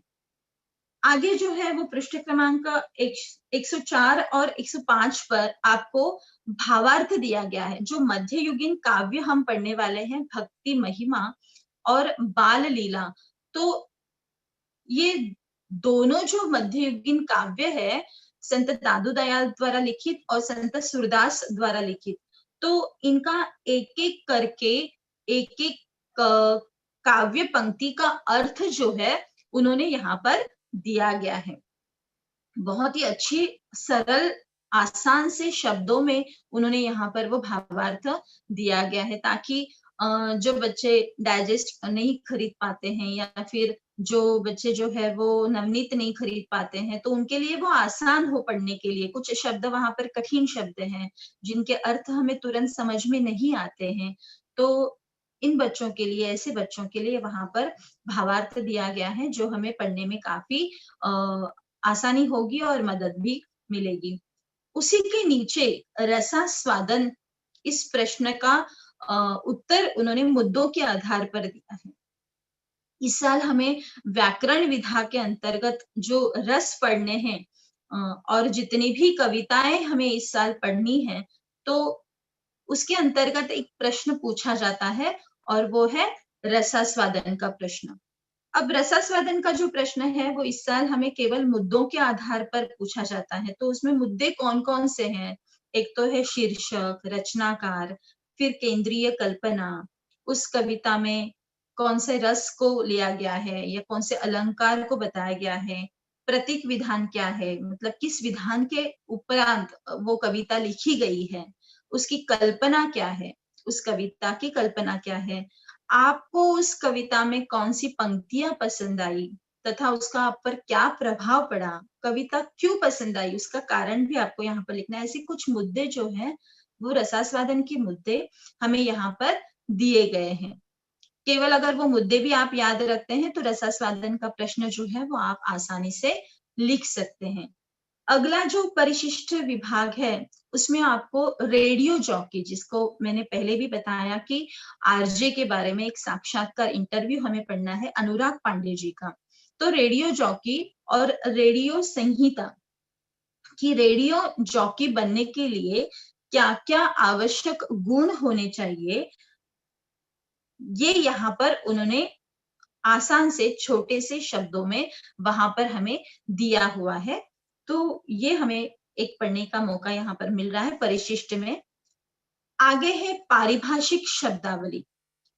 व्याकरण विभाग का ये एक छोटा सा भाग है, पारिभाषिक शब्दावली। यहाँ पर अलग अलग क्षेत्र से संबंधित शब्दों को, अंग्रेजी शब्दों को हिंदी में क्या कहा जाता है, क्योंकि बहुत सारे ऐसे शब्द होते हैं जो हम अंग्रेजी में तो भले भांति जानते हैं लेकिन उसे हिंदी में क्या कहा जाता है वो हमें तुरंत समझ में नहीं आता या हम नहीं बता सकते। अगर हम हिंदी विषय का अध्ययन कर रहे हैं तो ऐसे शब्दों को पारिभाषिक भाषा में क्या कहा जाता है, उनका उच्चारण किस तरह किया जाता है, ये हमें परिशिष्ट विभाग में पारिभाषिक शब्दावली के अंतर्गत पढ़ने को मिलेगा। जैसे मैं एक दो खाली उदाहरण आपको यहाँ पर बताती हूँ, जैसे कि अकाउंट ये शब्द है, तो अकाउंट मतलब हमें समझ में आता है, अरे बैंक में जो खोला जाता है ना वो अकाउंट होता है, लेकिन अकाउंट को हिंदी में क्या कहा जाता है, लेखा, ये हमें पता नहीं होता है। ऐसी ना कि उसी तरह डायरेक्टर, डायरेक्टर हमें पता होता है लेकिन डायरेक्टर को हिंदी में क्या कहा जाता है, तो निर्देशक, तो ये हमें पता नहीं होता। तो ऐसे शब्दों की सूची जो है वो आपको पारिभाषिक शब्दावली के अंतर्गत आपको दी गई है। उसके बाद आपको अगर आप पढ़ेंगे आगे तो हमें ज्ञानपीठ पुरस्कार प्राप्त हिंदी साहित्यकार कौन है, उनके कौन से कृति को ज्ञानपीठ पुरस्कार प्राप्त हुआ है और कौन से वर्ष में, उसकी उन्होंने काफी सुंदर सी एक तालिका वहां पर प्रस्तुत की है। जब भी मैं और मेरे सहकारी जी जब भी आपको आगे पढ़ाएंगे तो ये सब हम आपको विस्तार पूर्वक बताएंगे ही, लेकिन मैं आप थोड़े थोड़े इसमें मैं आपको ये समझाना चाहती हूँ कि यहाँ पर ज्ञानपीठ पुरस्कार प्राप्त हिंदी साहित्यकारों की सूची जो है वो आपको बताई गई है। उसी के साथ साथ हिंदी साहित्यकारों के मूल नाम और उनके विशेष नाम से यहाँ पर हमें परिचित कराया गया है। जैसे बहुत सारे ऐसे कवि हैं या साहित्यकार हैं, लेखक हैं, जिनको हम कभी कभी मूल नाम से जानते हैं तो उनका जो विशेष नाम है वो हमें पता नहीं होता, तो कभी कभी विशेष नाम से हम पहचानते हैं लेकिन उनका मूल नाम क्या है वो हमें पता नहीं होता। अगर मैं कहूँ प्रेमचंद जी तो आप हाँ प्रेमचंद जी हमें पता है ये आप कहेंगे, लेकिन प्रेमचंद जी का मूल नाम क्या है, तो धनपत राय, अरे बाप रे ये तो मुझे पता ही नहीं था, ऐसा आप कहोगे। तो ऐसे यहाँ पर मूल नाम और उनके विशेष नामों की सूची जो है वो आपको यहाँ पर परिशिष्ट विभाग में दी गई है। और परिशिष्ट विभाग में हमें जो आगे हमें देखना है वो है मुद्रित शोधन चिन्ह दर्शक तालिका। मुद्रित शोधन चिन्ह दर्शक तालिका, इसमें आपको रोजगार के जरिए, अगर आप पत्रकारिता में काम करते हैं, अगर आप जर्नलिज्म का जो भी काम करते हैं, तो उसके लिए आपको जो आवश्यक मुद्रित शोधन कार्य होता है, तो अगर वो आपको करना है तो आप वहां पर ये मुद्रित शोधन तालिका जिसके कुछ चिन्ह आपको दिए गए हैं और उन चिन्हों का अर्थ क्या है, बोध क्या है, वो हमें वहां पर दिया गया है।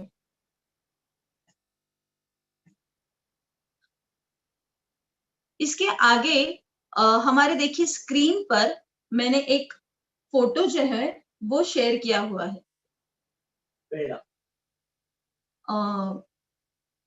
इसमें मैं आपको कृति पत्रिका प्रारूप के अनुसार घटक निहाय अंक विभाजन जो है वो बताना चाहूंगी। घटक निहाय अंक विभाजन के लिए देखिए 80 अंक का हमें प्रश्न पत्र जो है वो होता है।